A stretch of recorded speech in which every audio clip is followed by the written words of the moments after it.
All right, everybody. I'm Andrew Badawa. That is Jordan Carter. We are live for No Dirt, Just Dialogue. Normally, Juice is here. He will be. He's just running a little bit behind.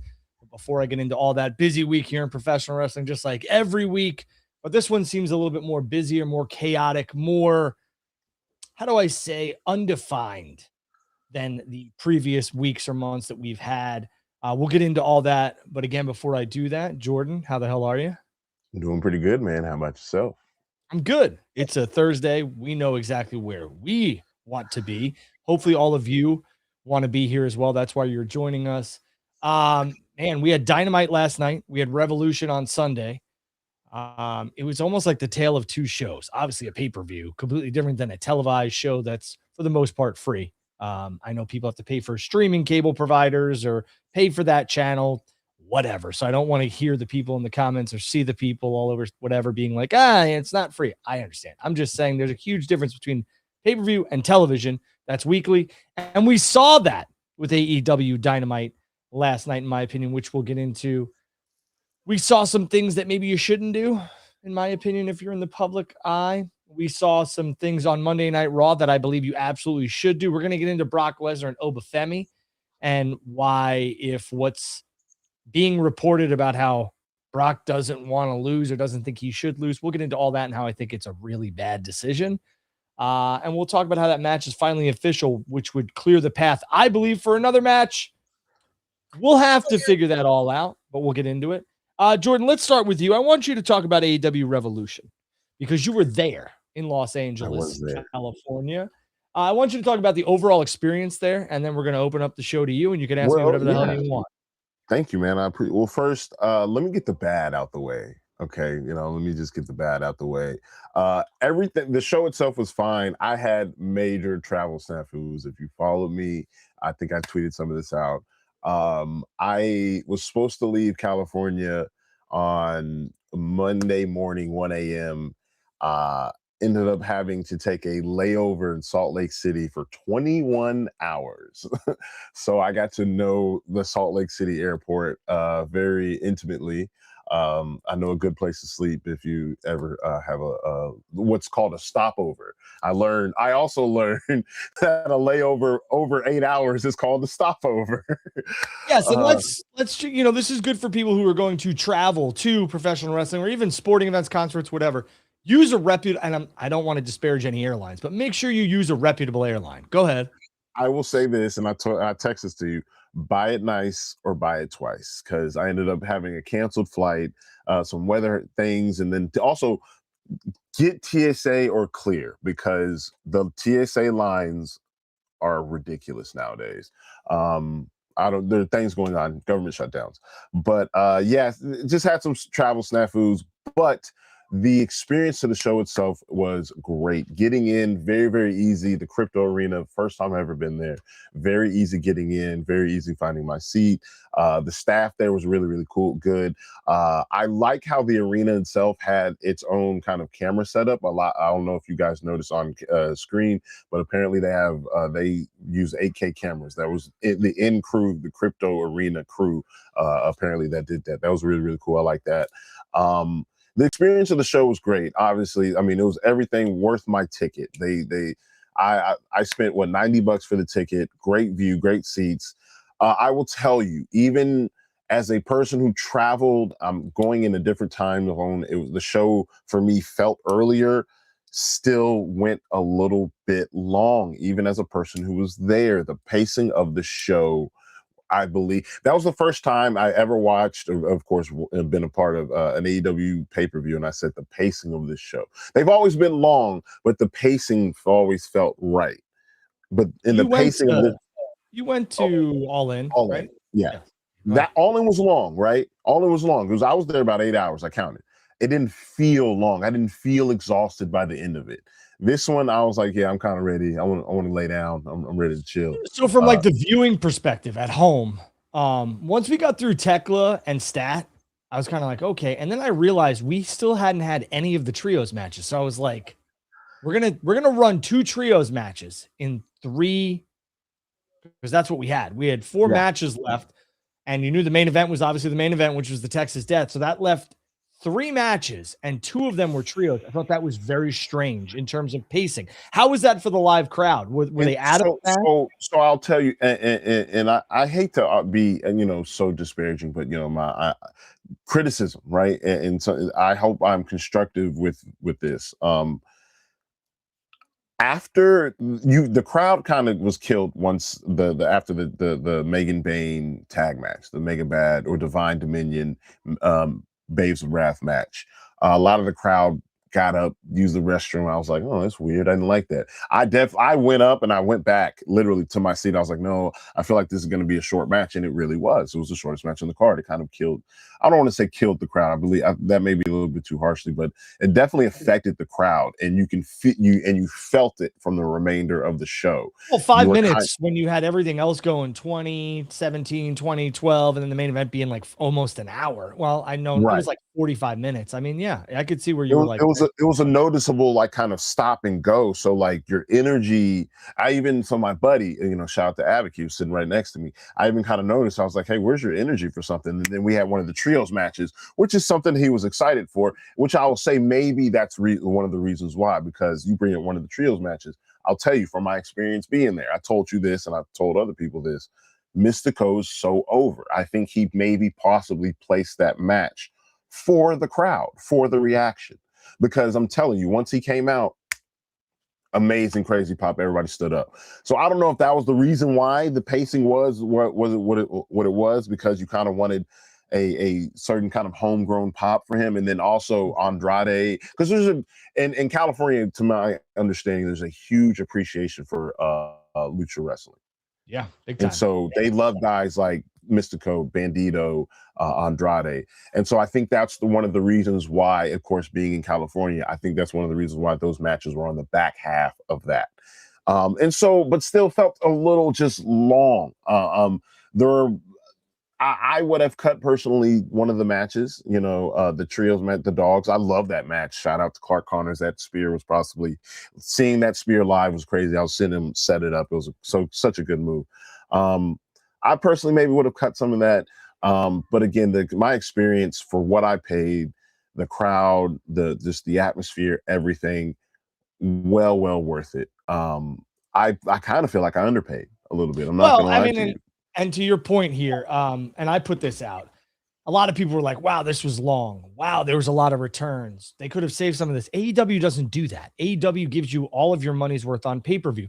Whether you feel as if that's the right move or not, it seems like the powers that be, the people that are in charge, feel as if, listen, they're paying $50, whatever it is. If you're paying $39.99 on HBO Max, but you got to pay the $10, the $11 to have a subscription, it's 50 some odd dollars.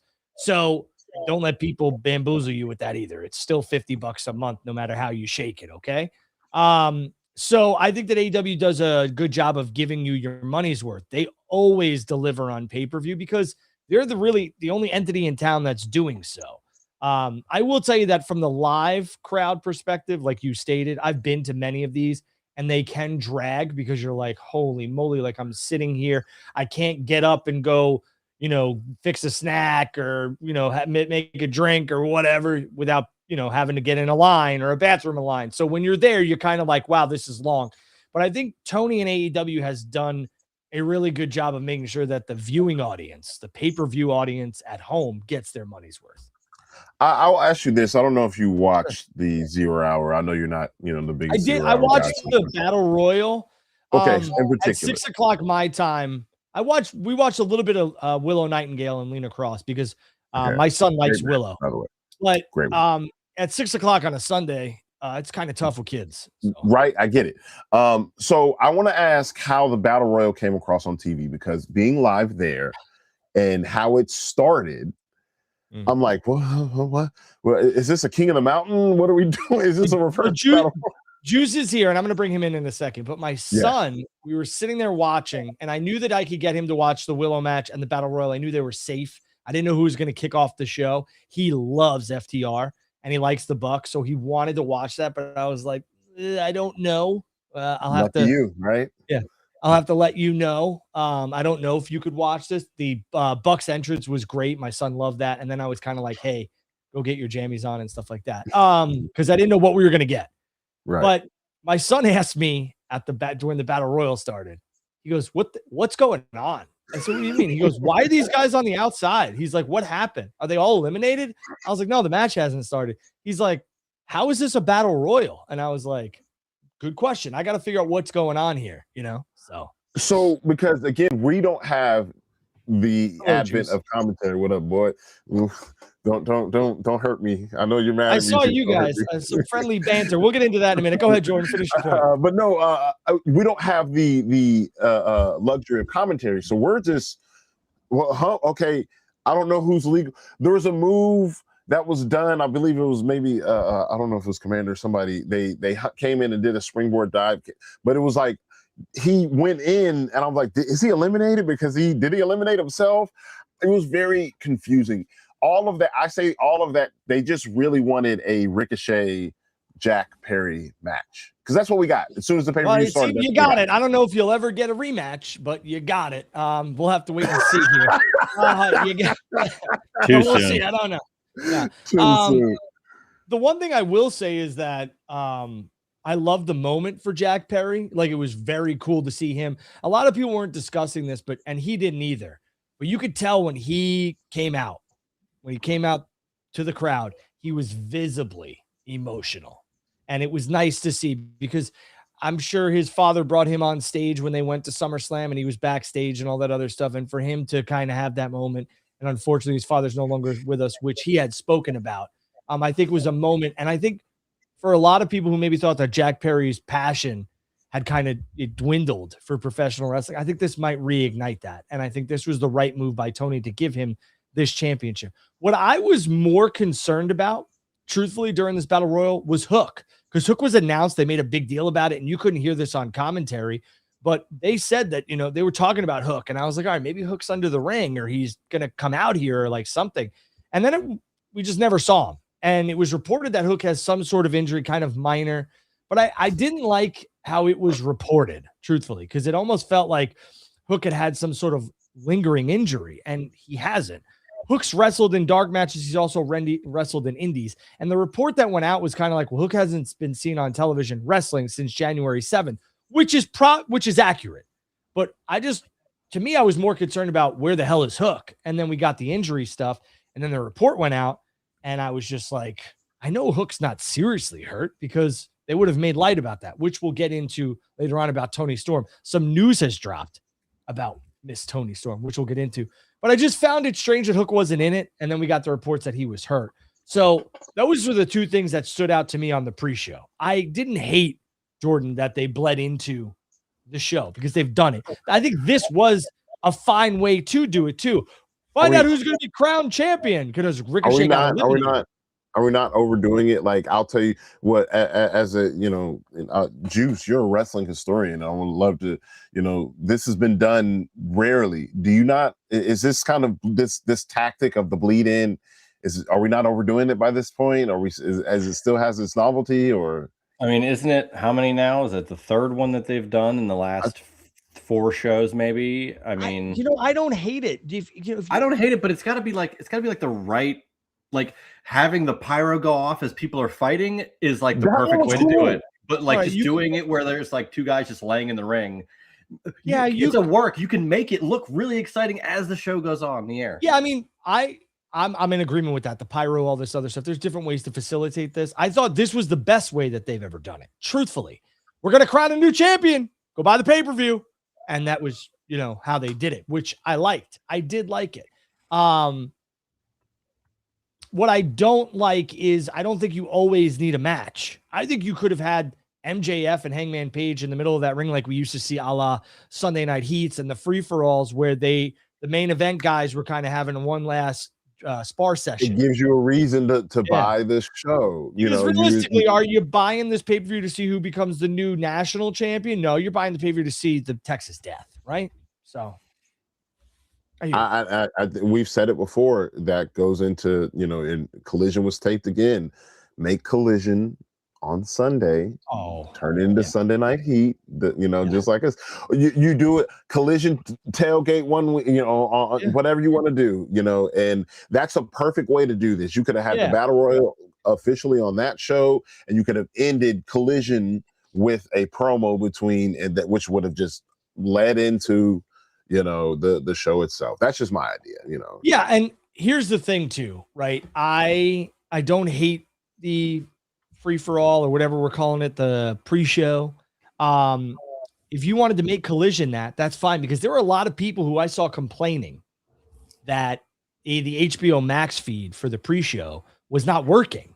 Yeah, YouTube was the only thing that was cooking at that time. And if Warner Brothers Discovery wants the hour or 2 hours of weekly television, have Collision be the lead-in to the pay-per-view on a Sunday night schedule. I mean, you're already in the damn building.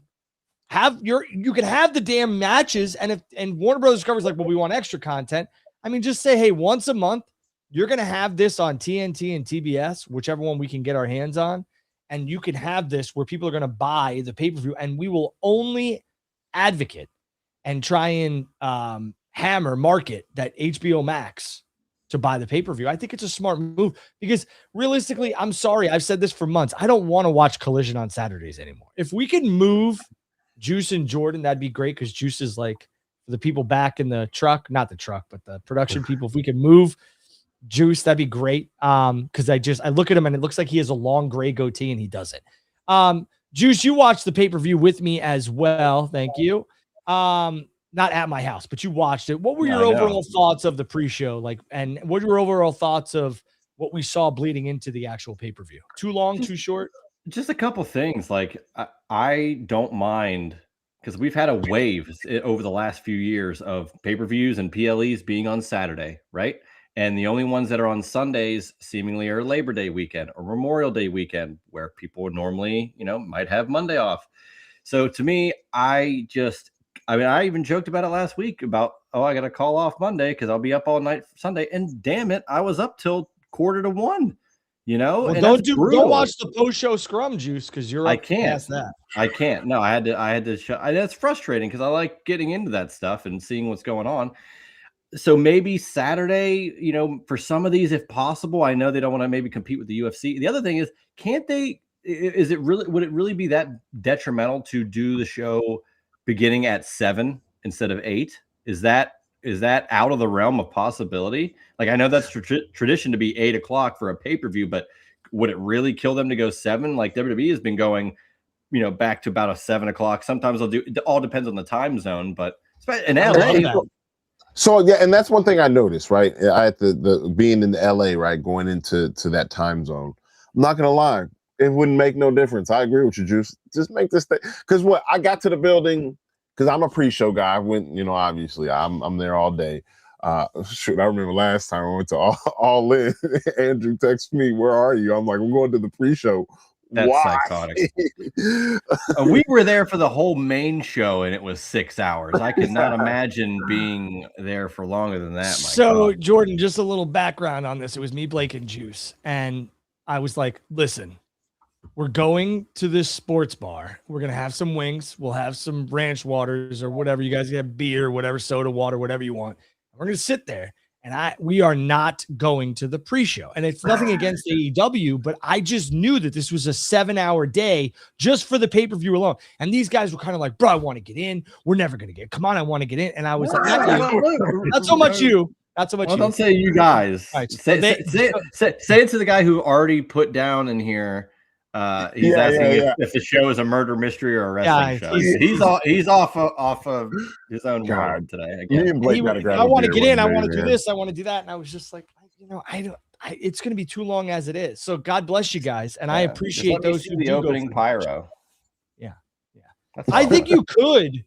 Like the whole thing is, I would love to see them start an hour earlier. Let's do it, and that's it. It's just 7 o'clock. Because look, you started at 7 o'clock, you can end it by 12 and it still not feel like it's crazy. When it's 8 o'clock and it's God, I don't know if it was a JD tweet or something. I'm like, look, man, it's gonna be like 12:30 when it's over. And it was like 1:45 when it was over. And I hated to be like accurate. I'm like, I don't think, because like you said, when you realize, we have a couple more matches and then the main event, and the main event's going to be long and it turns out to be 45 minutes by itself.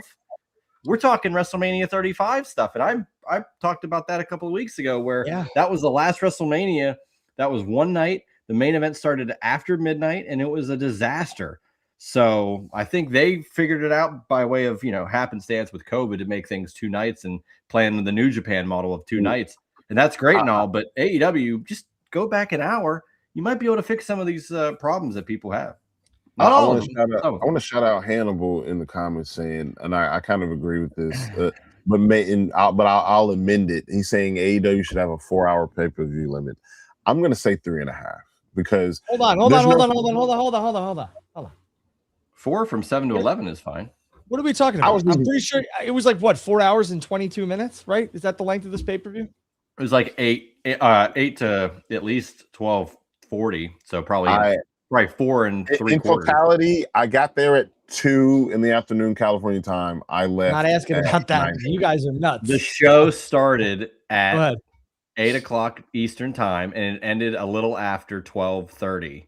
So 4.5 hours. So, I said, you make it at 7 o'clock, it ends before midnight, guaranteed, and you're fine. And I 3.5 hours, 3 hours, because you got to think it's just not going to set with the AEW. AEW is going to give you the best that they can on pay-per-view with matches, and they're not going to shortchange you. You know what?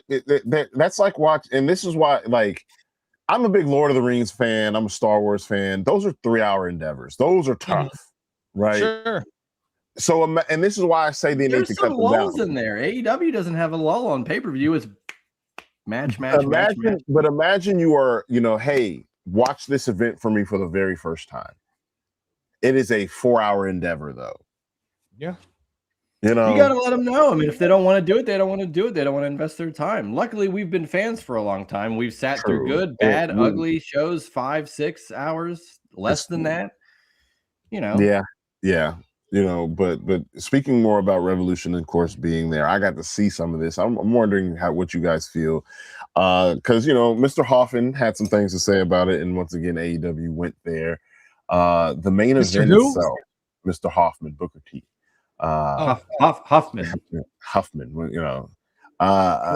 was just his appreciation week, and you botched his name. Come on. Go ahead. What do you got? Andrew, you got a take on this in particular that you brought up on Hannibal's space yesterday. I would love for you to bring to the people again, but in regards to this main event, but I would like to just get you guys' thoughts on the main event, the spot itself that everybody's kind of talking about. We're seeing it again, this time on Hangman.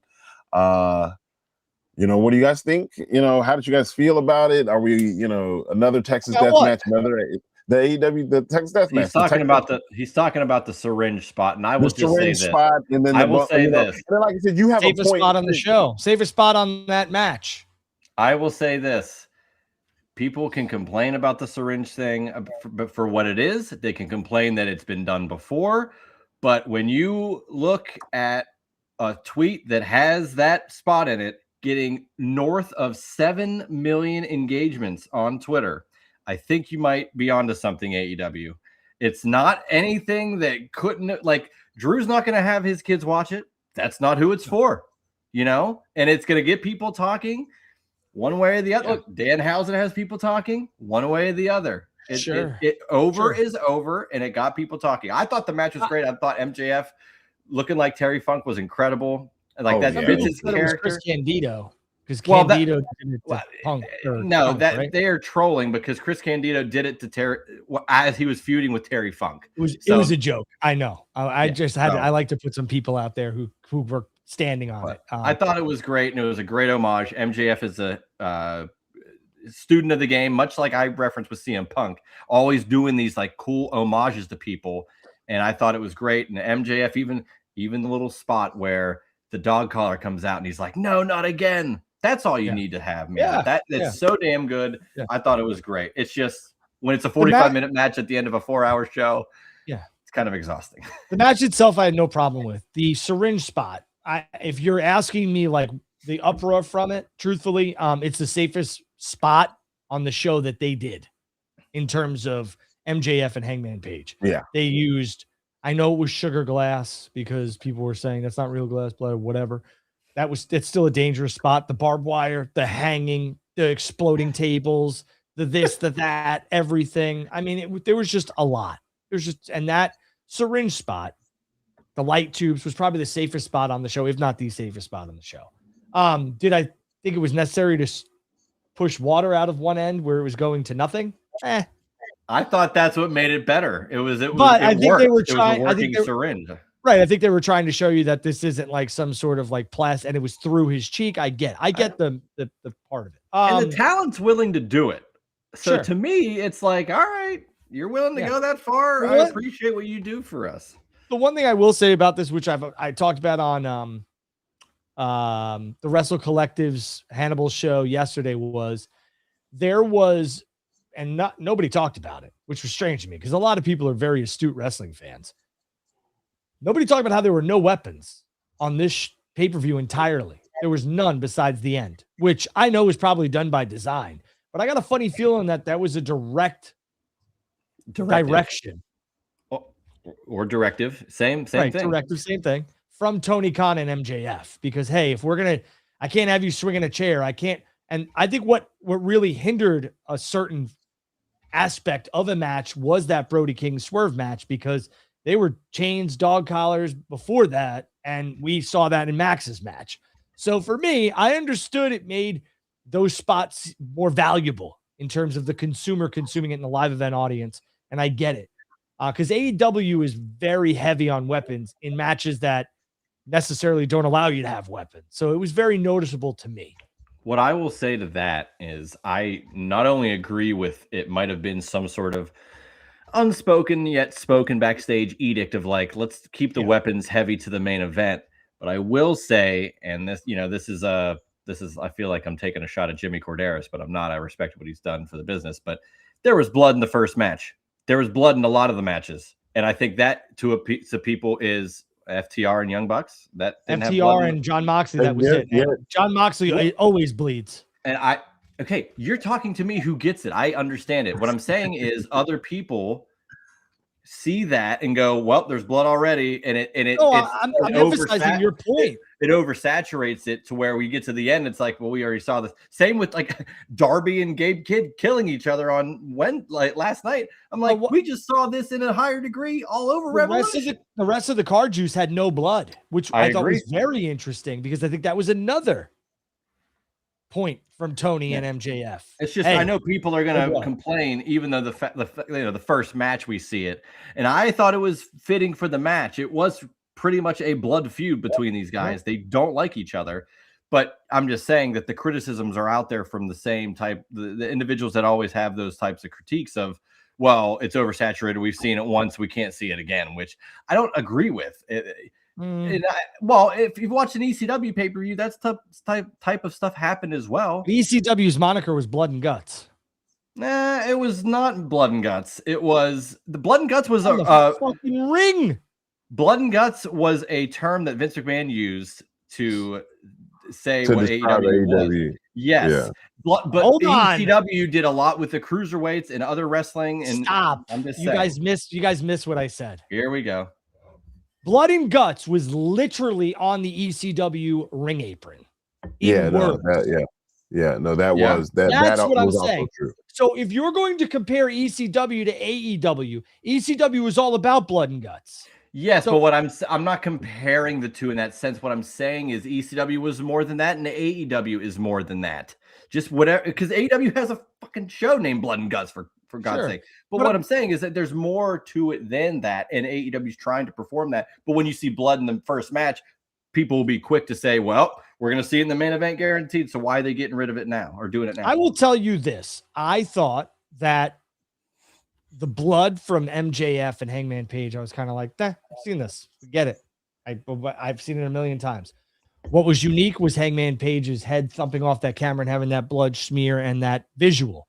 But Once in a lifetime spot. You got to hit that immediately. What I will tell you is that the Cody Rhodes, Randy Orton spot with all that blood stuck out in my head more than anything that AEW has done in terms of blood. I was waiting on somebody to say this. Let's go. Well, there's people in the chat talking. One guy. Too. Yeah. Because I think that there is AEW. Listen, they're the TV 14, and that's fine. I don't mind the blood at all. But if you're looking for impact, I think that they had to go to a certain length at the end of this match with MJF and Hangman to have that spot, which was once in a lifetime. To Juice's point, he hit it perfectly. The camera picked it up perfectly. You were able to still see Max hold up that championship with the blood smear. It's a fantastic visual. Fantastic. But you have to go to that length because of everything that you've already done previously, where Cody just gets laid out and he's a bloody mess. And they've done this before with Cody, no doubt about it. The last 3 years, as a matter of fact, going into WrestleMania. And Jordan, before you go, I do want to say, to that point of like, sometimes less is more. When it's WWE, when they're not promoting themselves as a TV, almost MA product. So you're going to get blood, but it's whenever they want to do that. And that's fine. But that's why AEW is alternative elite wrestling. And you can get those things whenever you want it. And if you don't want to watch it, you've got WWE to watch. If you like them both, like all of us, great. We get both. Here's the thing, and why that the Randy Orton Cody stuff isn't impactful for me, because it's the same. Because WWE, as an audience, disrespects me time and time again. They disrespect my intelligence. You mean to tell me I'm not smart enough to know that you're doing this over again? Are you like? To play devil's advocate, if you're watching AEW and you see blood in the first match, you're going, wow, we're definitely going to see this again. I don't think he's talking about the blood, though. Well, what are you referring to? I'm talking about moments being impactful, right? And it's not impactful for me to see Randy Orton, which I knew he was going to turn, because it was the most telegraphed turn, one of the most telegraphed turns we've seen in wrestling yet. To the point to where I said, watch, once he did that, I was like, they're going to sell that shirt. And what do you know? They are selling that shirt.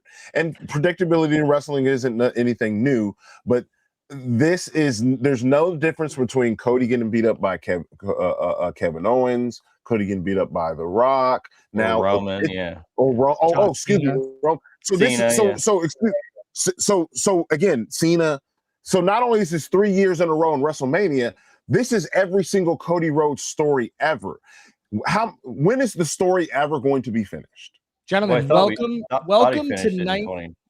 1996, 1997, and the dawn of the Attitude Era. And I truly believe that we are on the cusp of a lesser form of the Attitude Era, where there's not tits and ass on your screen every week, because it just can't happen because of the marketability that WWE and TKO has. They're not going to go there. They have the UFC to kind of flaunt out scantily clad, ring girls and all this other stuff, and they could tease that up. But I truly believe we're going to get a piece of the Attitude Era where there's characters that are no longer good guys and bad guys, like Vince McMahon once said on his television. We're not trying to insult your intelligence.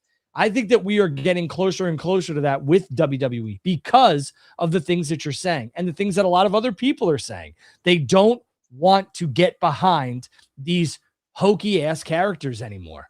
The fans are not responding to it. Now, the kids will respond to it because there's always going to be somebody who is defending their name and is red, white, and blue like Cody or like Hulk Hogan was. But the antithesis of Stone Cold Steve Austin flipping people off and whatnot, we're probably not going to get that. But I think they're going to let them turn the dial up to at least 8 or 9 on their own self instead of being so character-based. Obviously, minus your Danhausen's in here like this. But your main event guys, Randy, Oba, Brock, and yeah, I threw Oba in there. Punk, Roman. I think they're going to cut the bullshit out with the characters, and they're just going to be them. I mean, Roman is showing you that weekly. He's calling Punk is too, though. Both of them. Yeah, I know. And Punk said that. I'm gonna go ahead, Jordan, but I'm gonna say it's like the Unreal era. It's you get to see what's going on, but like they're fine with showing you what's going on, and they're gonna show that they are fine showing you what they want to show you, but they're also telling you there's stuff that we're gonna show you that we're really not gonna give you at all, and that's the edge to it that they want to give to you, which I'm fine with. Societal trends, the way that society is responding to everything. You got to keep your finger on the pulse. Pop culture. This is what professional wrestling and sports entertainment is. If you're going to just have blinders on, your product's going to fail. Go ahead, Jordan.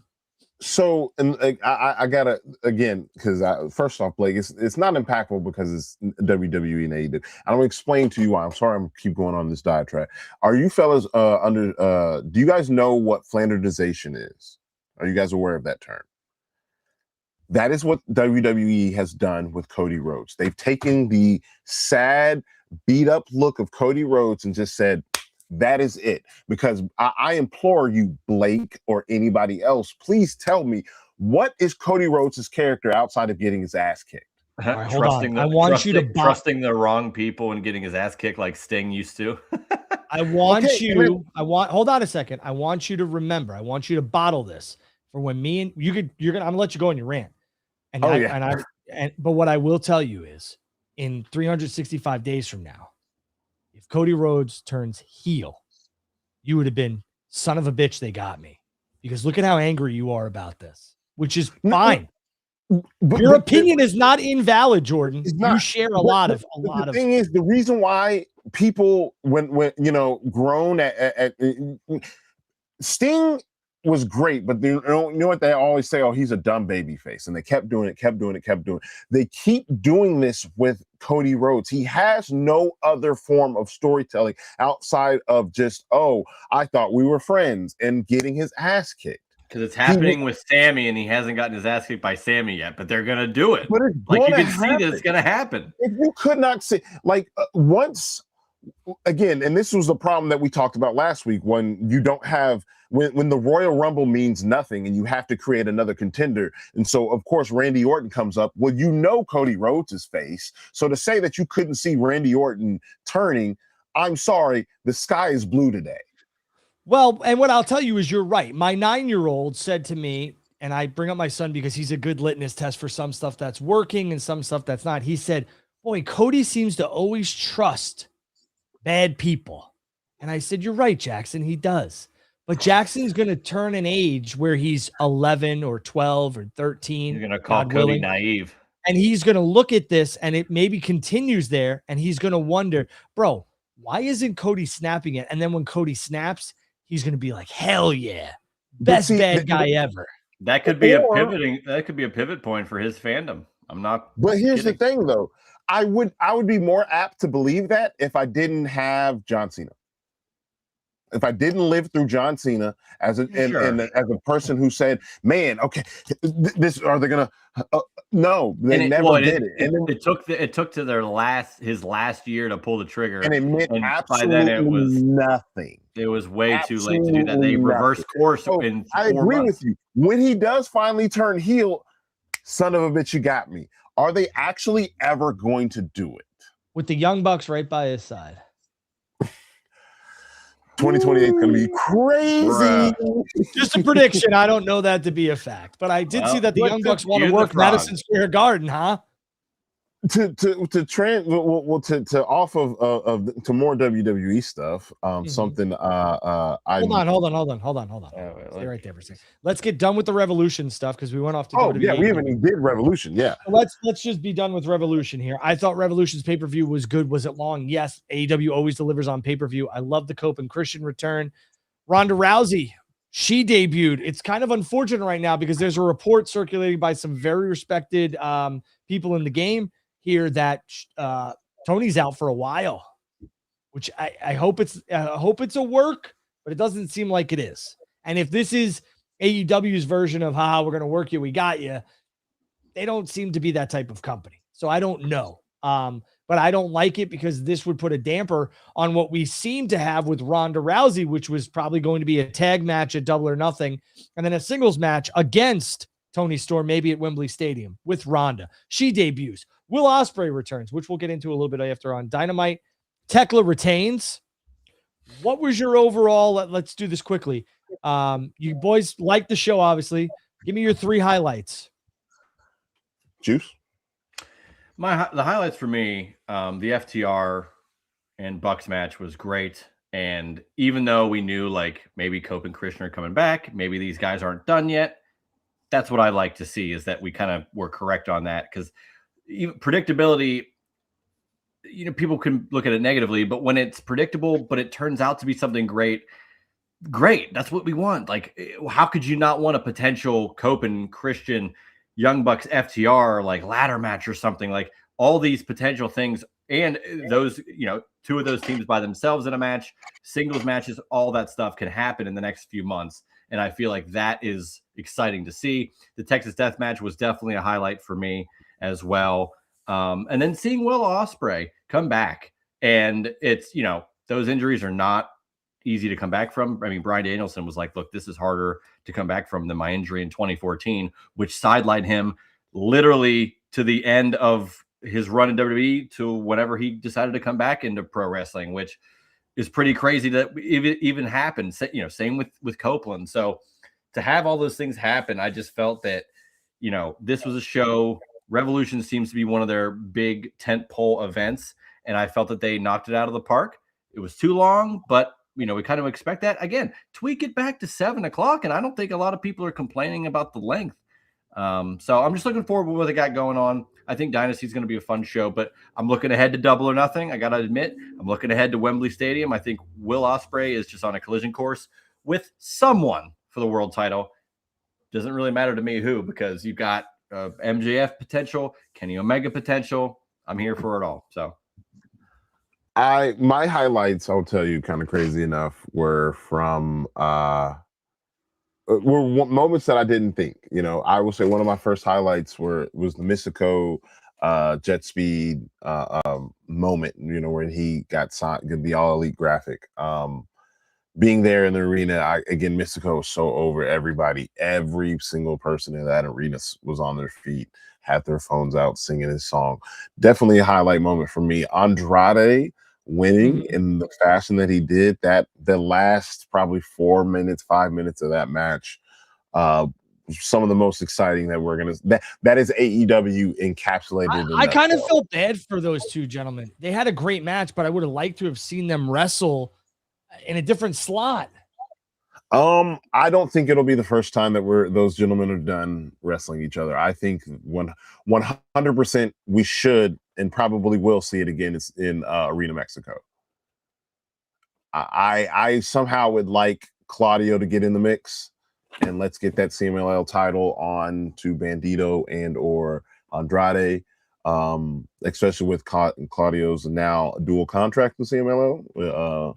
But that was a highlight moment for me. And then I'll say a real personal highlight moment for me was seeing Megan Bayne and Lena Cross win the titles.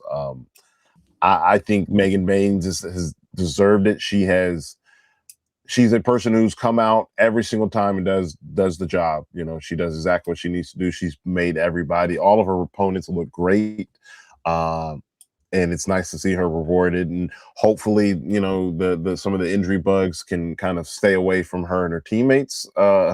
and we can get some revitalization into this women's tag division, because now the titles are now finally all separated from each other. And that was one of my biggest problems with the women's division, was that it was either both the TBS title was conglomerated to either one person, and then we had the TBS title and the tag titles with one. Now we have, Tekla's got her thing going. Megan Willow can have her thing going. Megan Bain and Lena Cross can have their thing going. Tekla's awesome. Unbelievable. That her match, her presence, her energy, man, everything. She's great. She's absolutely great. Seeing her live again was absolutely. I have no problem saying this. Yeah, I have no problem saying this, because I think when you do these type of things, because there's somebody in the, I believe it's Dev. If you could bring it up, he said dentists. I want to touch on this real quick because listen, he's making a valid point here. I don't like when performers who aren't on the pay-per-view or haven't been seen on television for weeks or months make it about them. I know there's going to be accounts that are always like, where's Britt Baker and where's Sammy Guevara and where's my sister's niece's aunt's uncle. I get it. I get it. But don't make this about you. You could easily DM these people or just say, hey, thanks for the support, but it's not my call. When you go public, it's almost like you're trying to make it like somebody else's fault or this and that. And like, come on. Like, let's leave the emphasis on the company that is currently putting on a pay-per-view that you are getting a check from. Okay. Well, I'll ask you this, Drew. Should they have just responded to that the next day? Is that all you're saying? Because I think it's very fair for them to say it's not up to me, because they're telling the fans that want to know, like, this is what's going on in a way of words, and you're not also taking away from the pay-per-view. If you do it some other day, I can kind of agree how professional, how certain people are held to certain professionalism standards and others aren't. Because I think Drew has a point. Like, why would you detract from what your company is doing? That's like, say, if I'm playing for the Mavericks, but I'm hurt, and and we know how sports are, and I'm not really hurt, but I'm hurt on the sport on the sheet, and someone asked me, hey, why aren't you at shoot-arounds? And I'm just chilling. You know what I mean? like, don't do that. I'll also say listen, I don't like if they're hurt. But if they're hurt or whatever, if they're just not being used, I feel like saying it during the pay-per-view is a way to get the eyes There's on ways it. That's to go what they're about trying. business. I know but if they're not happy, and if they're not going to, if they don't see aspirations outside of it, and they have no problem saying it's not up to me, which gives a lot of people a thought of who knows what could happen, then they probably think it's in their best interest to do it during the pay-per-view. I'm not saying I agree with it. Sure, I'm just saying that's how they're going to make their statement known. I'll give you a football analogy real quick. I saw the Jets spending a lot of money in free agency on defense, and then all of a sudden, Breece Hall puts out, I see there's a lot of money in Florham Park. Breece, shut the hell up. Either sign the contract, come to work, or shut the hell up. And the same thing, in my opinion, goes for, like, you're also dogging on these other men who are getting contracts, who are getting paid in the same craft that you are in. And I think the same thing goes for Britt and Sammy. I don't have any problems with them on a personal level because I don't know them. But what I will say is that you're clearly not being utilized because of something that has happened that you are a part of. So you are a part of this problem, okay? And for you to take away from the men and women that you share a locker room with, that you are currently employed with, on a pay-per-view that was, for the most part, spectacular, you're an ass. You could do it the day after you want to. Fine. You could clear your name because it makes you feel better. Fine. But stop trying to knock everybody else down and build yourself up. And I know it's the wrestling business. I get it. But I also don't like that when it comes to people on social media. Who the hell made you an authoritative figure on what's this and what's that? And who's right and who's got a good business acumen and who's got a good storytelling acumen? But we got to listen to you because you scream the loudest? No. So no. I didn't like it because it took away from the pay-per-view. Let's talk about Dynamite. I put out a tweet about Will Ospreay, and I thought that Will Ospreay's return match from double neck fusion surgery should have been a big deal. And I get while Will probably wants to get in the ring and do some things and see how he feels and everything else like that, and more power to him. And I saw with the business that they did and they accomplished last night. There were some things that kind of left me like, I don't think we needed this. And why didn't Will come back out after John Moxley tried to brutally beat him down? Why didn't he interfere in Moxley's match? But I digress. What do you guys think of? Go ahead, George. No, go ahead. You're basically saying, why didn't no one come in and help Takeshita or Mox? Well, of course, Drew asks the question and dips out. Yeah, so. yeah. I'm just wanting to get clarification. But as far as with Dynamite, yeah. No, I thought Dynamite honestly was. There's no clarification needed. You saw Mox and the Death Riders come out. Yeah. After Will's match. Then Moxley had a tag match against the Bang Bang Gang right after that. And Will wasn't left bloody or incapacitated. He flew right back after Pac. So why isn't Will Ospreay coming back out afterwards to try and get some revenge on Mox? Where was he? Did he hop in a car? Okay, so I see what you're saying now. Okay. I see what you're saying. I think the reason why, honestly, and this was one of the reasons why I think Dynamite was a little bit weak, in my opinion, is because they're doing the same thing that they did with Darby and the Death Riders. He's not going for Mox yet because it's not Mox's turn. He's going to go after the Death Riders one after one. And that's why. I don't agree with it. I think it's a little weak. Did we need Will Ospreay in a match against Blake Christian when the whole purpose is to get to the Death Riders? No. Yes. I'll tell you why. Well, who would you have rather him fought? There's no right answer here, right? Because it's opinion based. I mean, Will wants to. But that's why I'm asking you, who would you have had Will Ospreay face? Will wants to do what Will wants to do. And at the end of the day, I think Tony's going to say, you want to get in there and shake off the ring rust or whatever. Let's give you Blake Christian. He's very, safe. And I'm sure Will trust him and everything else like that. I would have had Will cut some sort of promo, and I would have basically done what Jordan just said.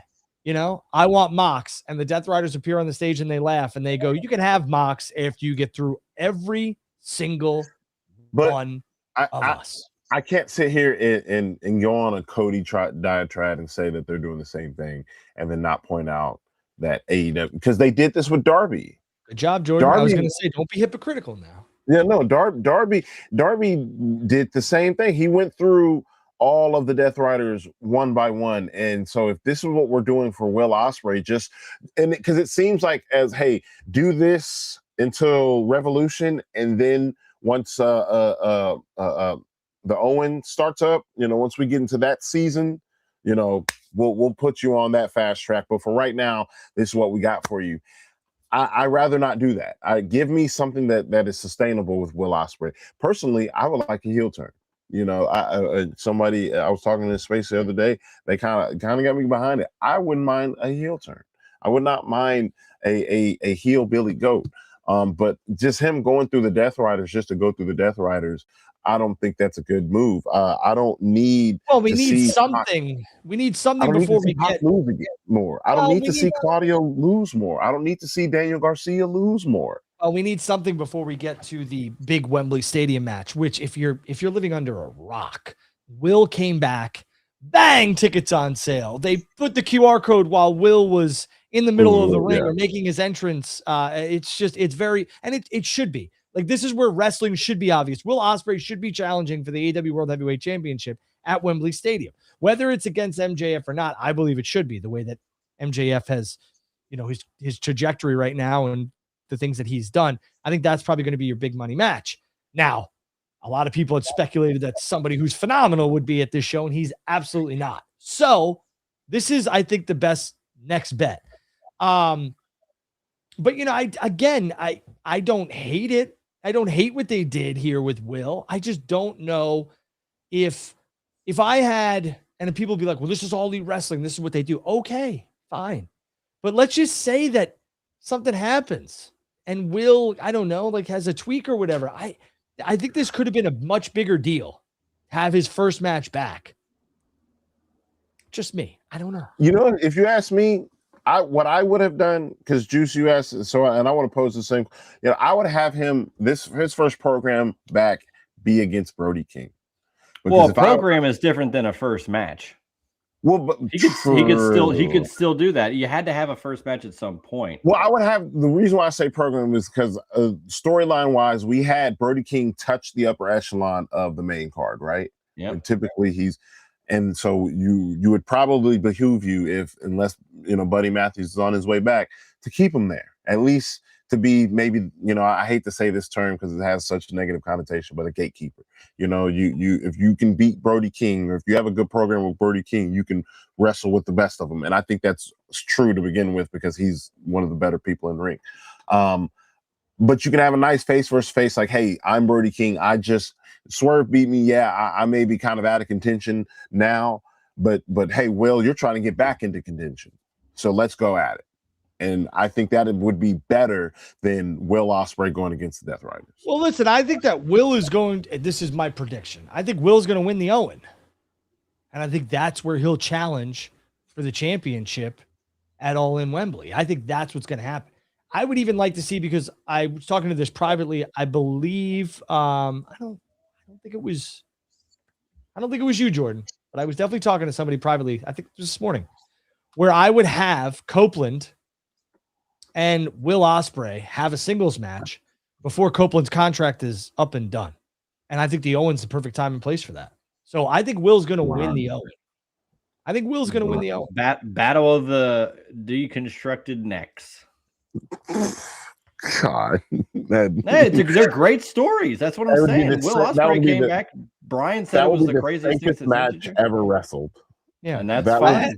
Yeah, I think that we're going to see some certain things here going forward with AEW and what happened. I thought last night was kind of a miss, but I said that. I dug Okada. Let's talk about that. Okada did a decent promo in English, which I've never seen Okada even take the steps to even try and do that besides saying the words bitch and his opponent's name. So I thought this was good.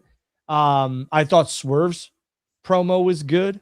You could obviously tell that Swerve and Copeland are tight because that was a very Edge-esque promo, a very Adam Copeland-esque promo. And I think it's smart for Swerve to kind of sit under the Copeland learning tree here, if that's what they're doing. But I don't know. We'll have to wait and see. I thought the ending. Let's talk about that real quick, and we'll get into Tony Storm. Let's talk about the ending, Juice. I'm going to go to you first because Jordan got first on the Ospreay stuff. The ending with FTR, Cope and Cage, and the Young Bucks. I liked it. I think it laid the groundwork and the foundation for months and months and months and months of television, all the way leading up to Wembley Stadium, which after that, I think all bets are off, not only with Copeland, but with Christian Cage. I don't know if either of them are going to return to AEW, but I will say that I think this set the groundwork and the foundation for Dynasty, Double or Nothing, and everything in between getting towards All In. What are your thoughts on this one? So it is fascinating, and I'm not, it's not just Drew saying it, but Sports Illustrated saying it, but just the fact that the highlights of last night on Dynamite were all like promo based, and normally that's not the case. And it is, I know there was a lot of it, even Drew said like it wasn't his favorite episode. It wasn't, good in his opinion, and that's also fine. And even if it wasn't great, it had aspects of it that did progress storylines, and some of those were part of the promos. And having, I know we're talking about the main event, but like Swerve and coming up with this stipulation to potentially grab the EVP title, and who knows what that could be. And then you get the main event segment with the three really, I guess, I don't know, Hall of Fame level tag teams. I don't know how else to put them. Top 3 best tag teams in the world right now. Yeah, I mean, these are guys that we've all wanted to have an interaction with, or a match between FTR and Edge and Christian, or Edge and Christian and the Young Bucks, and we've seen FTR and the Bucks. Now we can they're all three in the same stratosphere, and now we can, like Drew said, and I couldn't agree more. I mean, you can get one of these guys, like a Dax versus, Cope. You could get Cope versus any of FTR, considering. Especially Cash, the fact that they helped Cope get back into the ring. Cope trained with them, yeah. To get back in the ring back in 2020. So I feel like there's so much there that you could do singles matches, tag matches. You could do You a can do Beth a Phoenix versus yeah, Stokely match. you could do that. There's a lot of options you could do, especially considering Beth was a part of the story of why Cope and Cage were gone. So that's a perfect way to And then she came in, she did that back spear in. spot at last For time, you sure. know. And if you want to call, like, look, selfishly, domestically, I would love if the ladder match, if that's what they're doing, because I don't know if they'll do TLC. I think, is TLC an entity with its WWE? Could they not even call it that? Yes. They can't even. No, Okay, I don't so believe so. if they're going to do a ladder match, I'd love to see it at Double or Nothing, but I feel like they're going to do it at their, quote, WrestleMania big stadium show, which would be all in Wembley, which is fine. I have no problem with that. I mean, you could get, if it's Cope and Cage versus the Bucks at Double or Nothing, I'm not upset with any of it. As long as all 6 guys stay healthy and this progresses all the way through All In, I think you have a real chance to show that AEW is doing tag team wrestling better than any other company has in a very, very long time. You're the problem with that is you're expecting Cope and Christian to show up to work every week. Who are they? Roman? They just came back and they're going to figure things out. And they're in I think you can get them solidly more often than not on TV week to week as we lead up. When is it? August? Is that All In? We would need to. Up until then, I think they can be a part of a lot of the TV for sure. Like I think they would commit. I think because if you don't do, because they're teasing an obviously triple threat tag. Yeah. But right now they're not going to do it because they've already booked Revolution for Cope and Christian and FTR. But they're teasing or that. Dynasty. They're teasing that, Dynasty, which I think you'll get, right? I think you will get that. But I think what you'll get at All In is either a TLC, whatever they're going to call it, or a ladder match. They're going to have the single trios match, whatever, the 3-way, whatever it's going to be, where there's no stipulations. It's just a triangle tag match with no ladders. That could be Double or Nothing. I think that's where you do it. And then it's like, okay, listen, you beat us, but you can't beat us in a ladder match. That type of, and that's how we get to it. And and whoever takes the pin can say, like, well, if someone like got an underhanded thing and it's like, well, you couldn't beat us like in a regular way, let's settle this how we all know we should settle it, and that's the ladder match. So, and who would you expect to be the tag champions going into a ladder match? Would it just be FTR and these guys are just chasing Copeland and Christian? Because FTR doesn't want to be a part of a ladder match against these two legendary ladder match teams. I think it's going to be Copeland and Christian walking into All In Wembley Stadium with the tag team titles, and I think it'll be the Bucks who walk out. Wow. It should be the Bucks who walk out, because I think, if you ask me, I think FTR, they made the right decision having FTR win on Sunday, keeping the belts. I think that's a good move because the Bucks are better chasing, especially baby faces, and I think that the FTR should also beat CNC this first go around. Again, just you want dominant heels. Especially I think a team being kind of age as Cope and Christian are, I think them saying, hey, we still got it, this is one more run in us and we can get the titles, I think does better than them having the titles and saying we can defend them.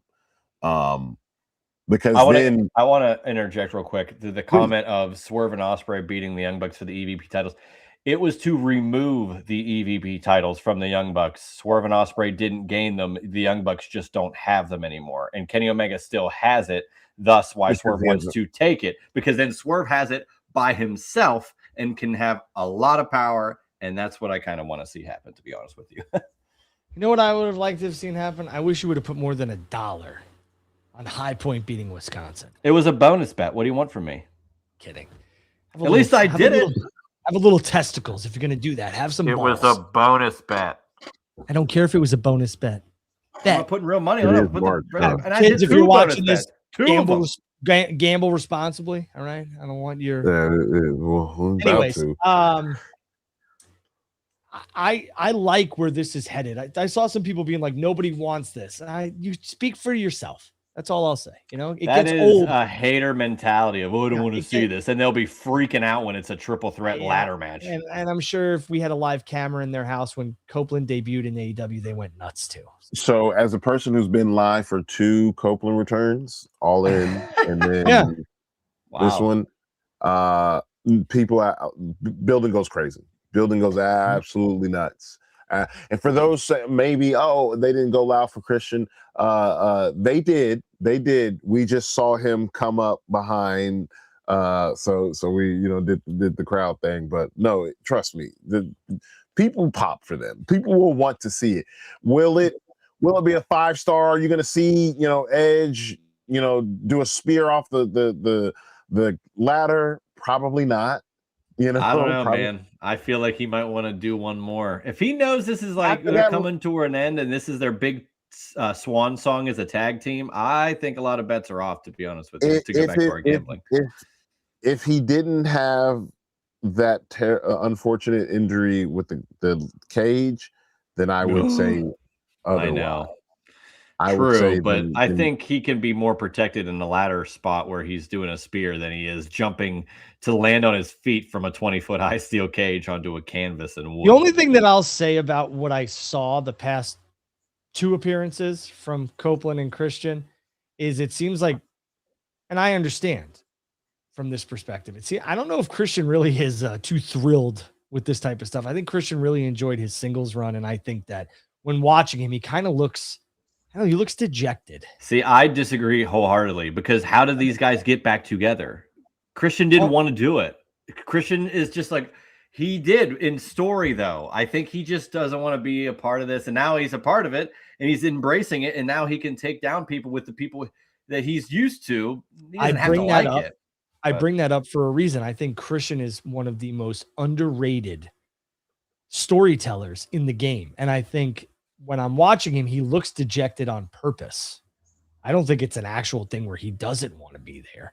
I think he's doing it because that's what the storyline dictates. And he is very, very good at that type of stuff. Visual, facial emotions. And that's why I've said that there is no Marty Jannetty with Edge and Christian. They're both. I didn't see that. I didn't see that tweet, but I'm surprised it wasn't. You didn't tie it into a WCW 1994. Like, I'm just kidding. All right, let's wrap up Dynamite. Wasn't their best, wasn't their worst, kind of in between, but I thought they had a lot of momentum coming off of that pay-per-view, and I wish this would have been a better episode. But wish in one hand, seems like and go to the bathroom in the other. That's right. It seems like next week though is like they're already doing Swerve Kenny. Like it's already like that match alone with the stakes is like already more important than the entire episode we just saw. Because to your point, it was like the best things on Dynamite last night were promo segments, which is not AEW's bread and butter. Do you guys think that, one of the theories is not a lot of people were cleared? I just want to maybe deject some of that. Maybe, I don't know. I don't know. They could have been short-staffed. Yeah, I could see that. Well, Drew didn't buy it whenever they were all sick coming back from wherever they were coming from. So Michael Jordan played a game. It wasn't a flu game. It was a pizza. Come on. He's fine. Okay, so he had food poisoning. Yeah, food poisoning. Flu is tough, man. I've had both. I'm telling you. All right, let me know when you're crapping. You ain't dropping no double with a flu, bro. Well, he dropped a double and he's dropping a double. All right, it's just in the toilet. But that's what made him light on his feet and made him perform so well in the final. Maybe. Yeah, the Tony Storm thing might be unfortunate. I don't know. We're gonna have to wait and see. I think it's story. Tony Storm. I think it's story. There's a whodunit. That picture I put out. It's very funny. There's a piece from everybody in that. Everybody, the way it's set up, with the extra, the blood and whatnot, and she's posed out. The wording of injury or possible injuries, undisclosed. All of this.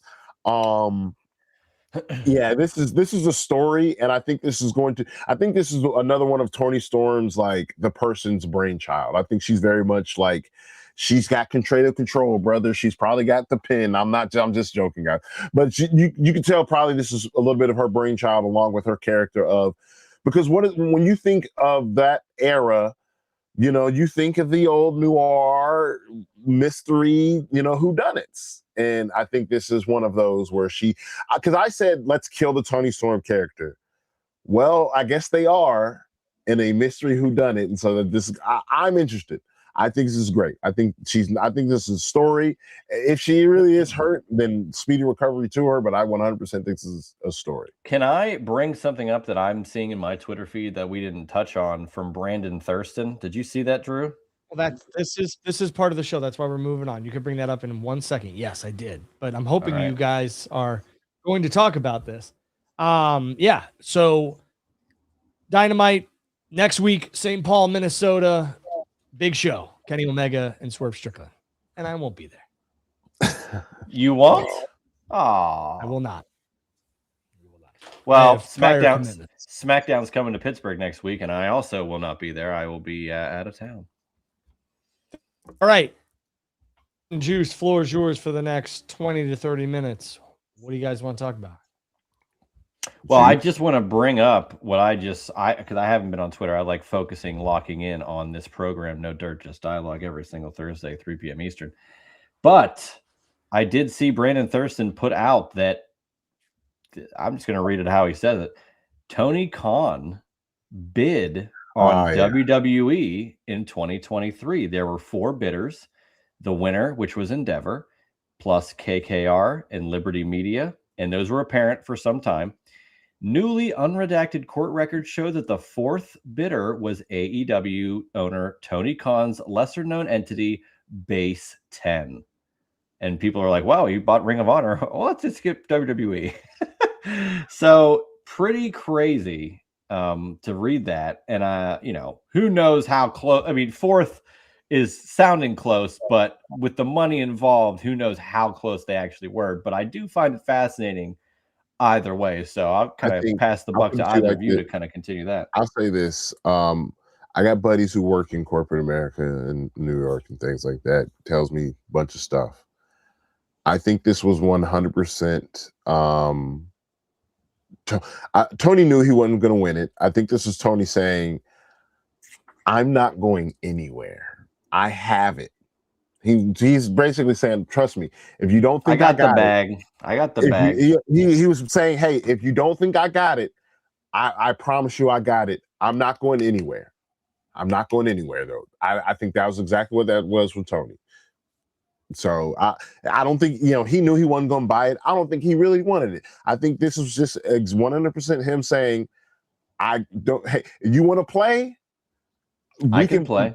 Trust me, we can play because. And I like that. It seems like he can show, like, if you really, like, clearly there's other people that are going to be bidding, but I'm just letting you know. Yeah, I could do this. Like, if I really wanted to, I could allocate this, I could allocate that, I could do it. So I think that's 100% what it was. And I think that's why at the end of the day, I think Tony is, I love him as a person. I think he's a fulfilled guy because you hear stuff about like this and it's like, oh, wow, he would do that, huh? Because who would do that? Who would buy their competition other than someone like that? Vince, 7 days from today is going to be 25 years since Vince bought his competition. So right. So, but I don't know. I love the move. I love it. I respect Tony for it. I just love the interesting aspects of it, especially because it was a couple years ago. I love that it's coming out now, and because like if it had come out at the time, I think this would have been like a really crazy story that would have just caused a lot of interesting interactions over the course of the whole pro wrestling industry. Now you see it at this point, it just kind of confirms what you said, Jordan, of like he's letting everybody know he's more than willing to play ball. Which, good on him. Drew, I know you're chomping at the bit. I can't wait to hear what you got to say in your. I think he's got to be quiet. He's running on 144p video like Randy Orton was in that promo last week. So my video is fine. Looking at it to you, yeah, to you, bro. To me, I mean, I'm looking. All right, no, I was just sitting still.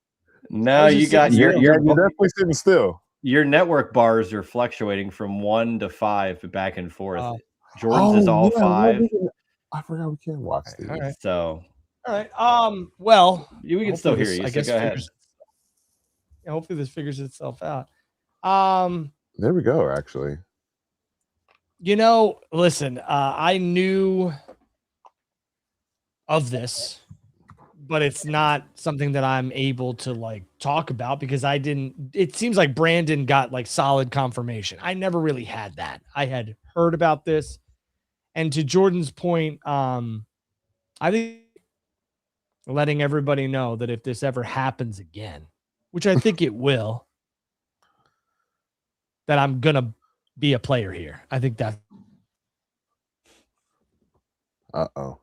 Drew is struggling. Yeah, now we lost him. Now we officially lost him. All right, now it's just no. What are you gonna do? Now it's just no dirt part of it.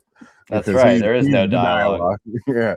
Like I said, no. I think that was 100% Tony. Just sort of big dicking everybody, so to speak. Like, hey, look, I can do it.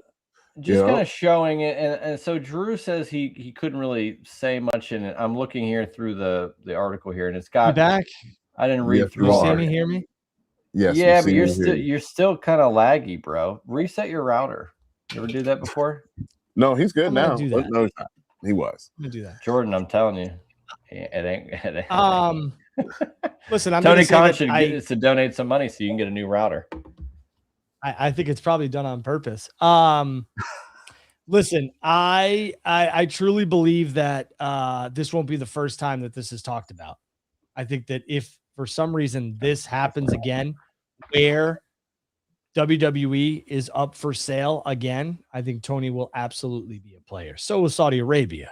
But why not? Tony Khan, right? Why not? I think if you ask me, I think that it'll be down to Saudi Arabia and Tony. That'd be crazy. Well, and the other thing too, which I saw a lot of people commenting on, it's good that there's not a monopoly, but I think this is Tony Khan, which you guys said, kind of saying, hey, you guys might think that I'm some sort of like billionaire's son, which you're right, but we can own you too if we want to, or if I'm willing to play ball if push comes to shove. So one thing you and I, Drew, we talked about months ago, right? This kind of when we were starting to become close, was that there's a war of attrition going on. WWE isn't going to outright just like buy them, or anything like that. They're going to try to outlast them. And mind you, that was 2023 when that bid was made. I believe Tony Khan is pretty much saying, I can last. I can go 12. I can go 13. It does not matter. I can go as long as you think that I need to go. I got the bankroll and it's still coming in. So again, I don't think Tony's looking to buy. I don't think he's looking to partner up or anything like that. He doesn't want a library. I mean, if anything, he probably would want a library. But he'd probably just want the ECW library, if anything. Yeah, he would probably just want the ECW library. And pay the rights for all the music like New Jack. So I'm here for Tony Khan buying WWE purely for the video. Well, and if you look at it, it seems like base 10 from the reporting. I've never had these type of numbers, and this is why Thurston and whoever else did this is, very good at what they do. Seems like base 10 was at 6.9, and the winning bid was Endeavor, obviously, who went with 8.5 billion. So, I think base 10 basically. Oh my God, he was not that far off. Well, but I mean, when you're talking about billions of dollars, I mean, you're talking about that's pretty far off. But like for him to make that significant of a bid, this isn't like, oh, I'm just bidding $3 billion, and I'm just to be in the conversation. I think this is the first, like, hey, remember the name. That type of stuff. Yeah. It's good marketing, man, because he knew he probably wasn't going to win it. They weren't going to sell to the kid in Jacksonville, right? So this is very good marketing. No, I think it's absolutely. But since seeing, we'll go to this because he's been asking, and it's something that I kind of want to bring up. It's going to be apropos into what I wanted to bring up. One, no, I don't think that I will answer the question, should AEW fire Ricochet? No, I don't think he will be fired. Personally, I don't think so. I will let these two gentlemen give theirs. But as far as that situation is concerned, because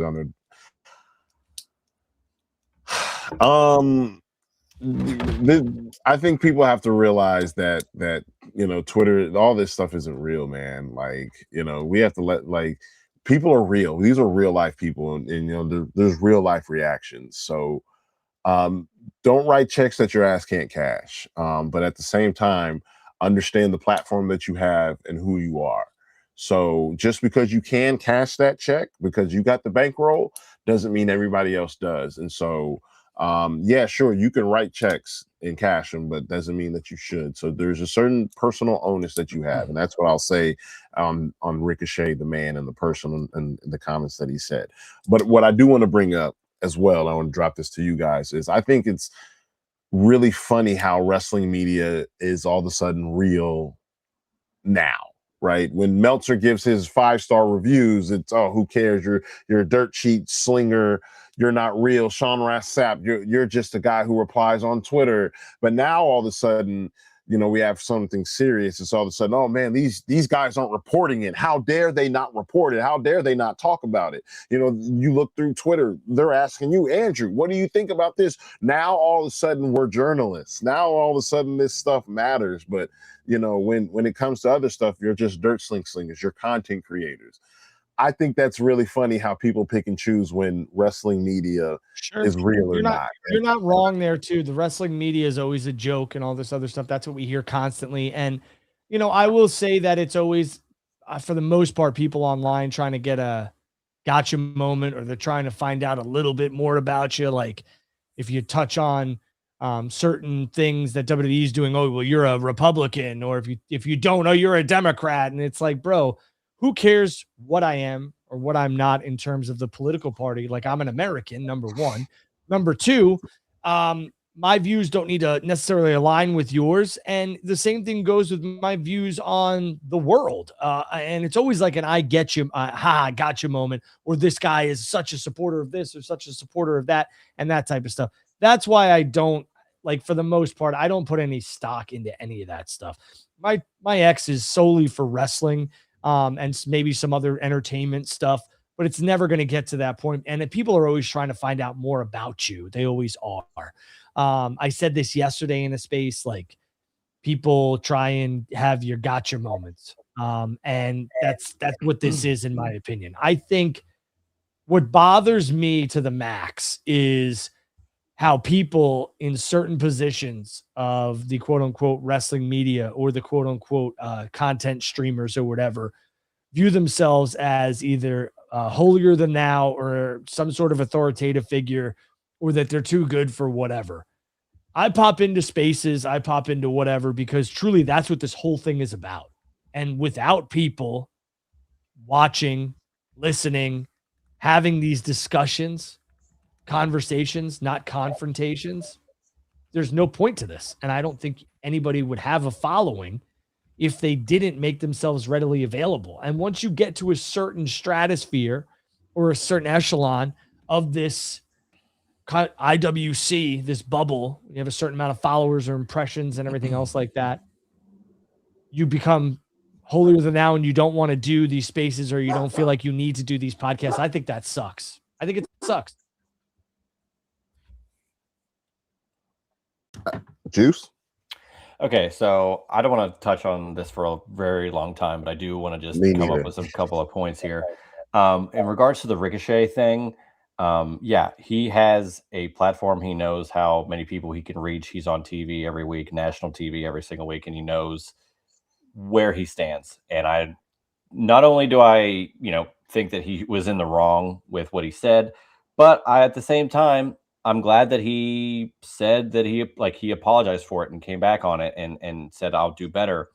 And my issue outside of that particular comment that he made is, and it's somewhat to what you said, Drew, of people painting people into a corner, but it's like, there are people like waiting for Ricochet. Ricochet was responding to a tweet that was saying like, oh, you're not a good heel anymore. So then he goes and is a heel, but because it's in social media and he's calling a actual person out, and that person is not a part of the wrestling storylines, people are going to look at that like, wow, you're a dick, Well, and I've seen MJF do stuff like that, and they pass it off because he's a heel. And it's no. What I'm saying is, come on, bro. You know exactly. I love you to death, but you know exactly why MJF gets the pass.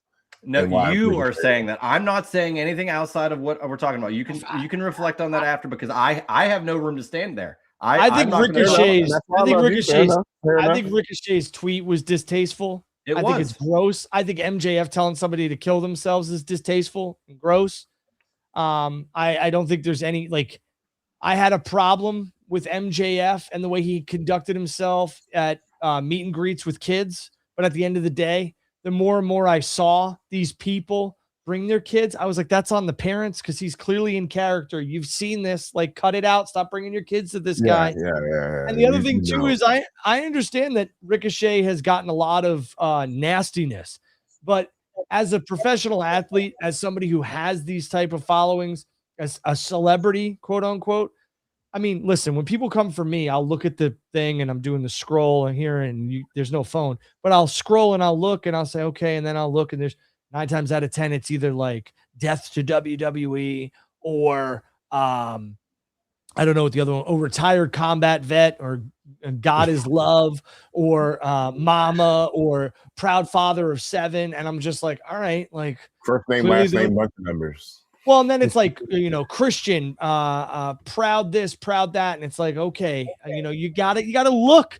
Then it's, cancer survivor, MS warrior, or, cerebral palsy, like that type of stuff like that. And you ALF gotta survivor. look. Yeah. You gotta look, man. You can't just attack everybody. The best medicine for these people is to kill them with silence for the most part. Or you could go in, talk to them, and get them to stand down on what they believe of you. And I want to say this to that point. I am in no way saying that like it's okay to trash anybody. However, in the scenarios you bring up when they have these types of things in their bios or whatever, how are we supposed to tell if that's real or not? And that's what the problem is with a wrestler, where people are saying, well, you're not a good heel. And then he says something that like, I'm not condoning the thing, but like, that's something a bad guy in wrestling would say. I've seen MJF. How about this? Juice, I'll give you an example. You're not a good heel. Yeah. Well, your wife told me you're not a good lover.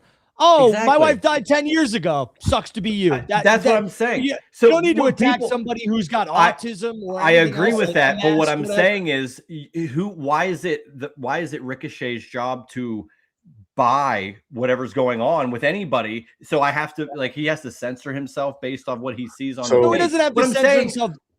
But if people just go attack other things, or what you said is to be silent, because people are baiting him. And what I'm saying is, you can't fall for that because you don't know what's going to happen. If you don't want to be silent, then go look at somebody's physical attributes and be like, "Yo, bro, your eyebrows are crooked. Your fucking nose is big." There's ways to do things that aren't what he did. This is where this conversation and this topic has so much nuance and it's so difficult, right? Because, and this is why I say, I'm gonna just go to the old school saying of, don't open the door. If you are a person who has anything, right? Don't open the door like, oh, you're a bad heel. Okay, so now you're opening the door for anything because you just criticize me and my professionalism and my job, right? And and so now you have now opened the door for me to say anything about you. Because I also think a professional should take the high road in some of these situations. Have you ever heard the story? Yeah. Have you ever heard? Sure, you can take the high road, and I agree with that. Have you ever heard the story of myself and the Black Wrestling podcast when I was traveling to WrestleMania Dallas? Yeah, I remember that. So I was on. I'll tell you the story real quick. It was an early morning flight. It was like a 6:45 a.m. flight. Okay. My wife, the twins were just born. So it was a very early morning for all of us, but my wife drove me to the airport because I live in the middle of nowhere on purpose. So it's either my wife or very few and far in between. I can get some car service. So she takes me, drops me off, and it's chaotic. And I'm already having a bad day. Haven't had my coffee, my espresso, and I'm getting ready to go. And Roots of Fight had sent me some merch. They sent me a Bret Hart hoodie, a couple of them, and a beanie. So I wore the Bret Hart hoodie, and Under Armour, my sister had bought me an Under Armour backpack that was the American flag with the Brahma Bull logo on it. And I was like, screw it. I like it. It's a cool backpack. It's got many compartments. It was almost like a military backpack. I'm going to use it. I store my laptop in it. The reason I say that is because they both have meaning here. I'm getting to my gate and I'm scrolling Twitter and I got my espresso in my hand and I'm drinking it and I'm looking and I see a tweet that says, I am headed to WrestleMania and there's this bald idiot, or it was like this bald bastard or something with a Bret Hart hoodie and a Rock backpack. This trip already sucks. And I'm thinking to myself, well, I'm going to look around and I'm going to see who this could possibly be. Now, my wife calls and she's like, hey, like, it was some sort of situation. Did you leave this? Like, the twins need that, whatever. Again, my kids were they were infants, the twins. And I was just like, whatever. And I told her, I was like, yes, it's this and that. But again, it was a chaotic day. All right. And when was WrestleMania 38? Like 6 years ago? So this was 6 years ago. 7 years ago, this right? is like 38? Yeah. We're at 42, so 4 years ago. Oh, 4 years ago. Thank you. Sorry. I don't know. Whatever. 4 years ago. So I'm sitting there and I'm looking and I responded. I go, yo, I'm that bald idiot or whatever he had said. I love it. And I hit respond. All right. I get a phone call from a person and they were like, hey, I just want to let you know, like, this is one of our guys. Shout out to Fam, Math, and Cal, and Mimi. This is one of our guys. He's harmless. And so I walked over to him and I said, bro, I'm going to tell you something. And there were some other comments, but I said, bro, I'm going to tell you something. I'm that bald guy that you tweeted at. Now, I'm 6'3", 215, not huge, but this guy who I like, good dude now, I can't remember his name, but good dude now, he was, a string bean. And I would have folded him, but I told him, I said, I would never fight you over wrestling. I said, but you don't know me and I don't know you. I said, and had you had caught me maybe 6-7 years ago, and I'm having a bad day like I am today because my wife, my kids, I said, you'd never know who you're fucking with. I was like, don't talk shit online, because what happens if this happens and I'm not as nice as I am right now? What happens? There's probably a confrontation. And he had to walk past me after this. He walked past me boarding the flight. And you could tell he was very uncomfortable. We had talked after that and everything was good. But this is the perfect example of that the internet has given people the freedom to think that they could talk shit and never have it come face to face. And this was one of those instances. And I thought to myself, yo, don't do this. Just in general, don't do it to Ricochet. Don't do it to any of these stars. Don't do it to anybody, because you never know when you're going to come face to face. And I've seen it 9 times out of 10. You come face to face with these people and they're like, yo, I was a big fan of you in 1996, bro. I'm sorry, dude. Like, I loved your match against Kane. And it's just like, don't do this, man. Don't. Now, I'm not downplaying anything that's happened to Ricochet with his wife and everything else like that. It's gross, but he should know better. And he's apologized. And I'll let the corporate and AEW handle all that. And I couldn't have said it better. Go ahead, Jordan. Sorry. No, I was gonna say I couldn't say it better.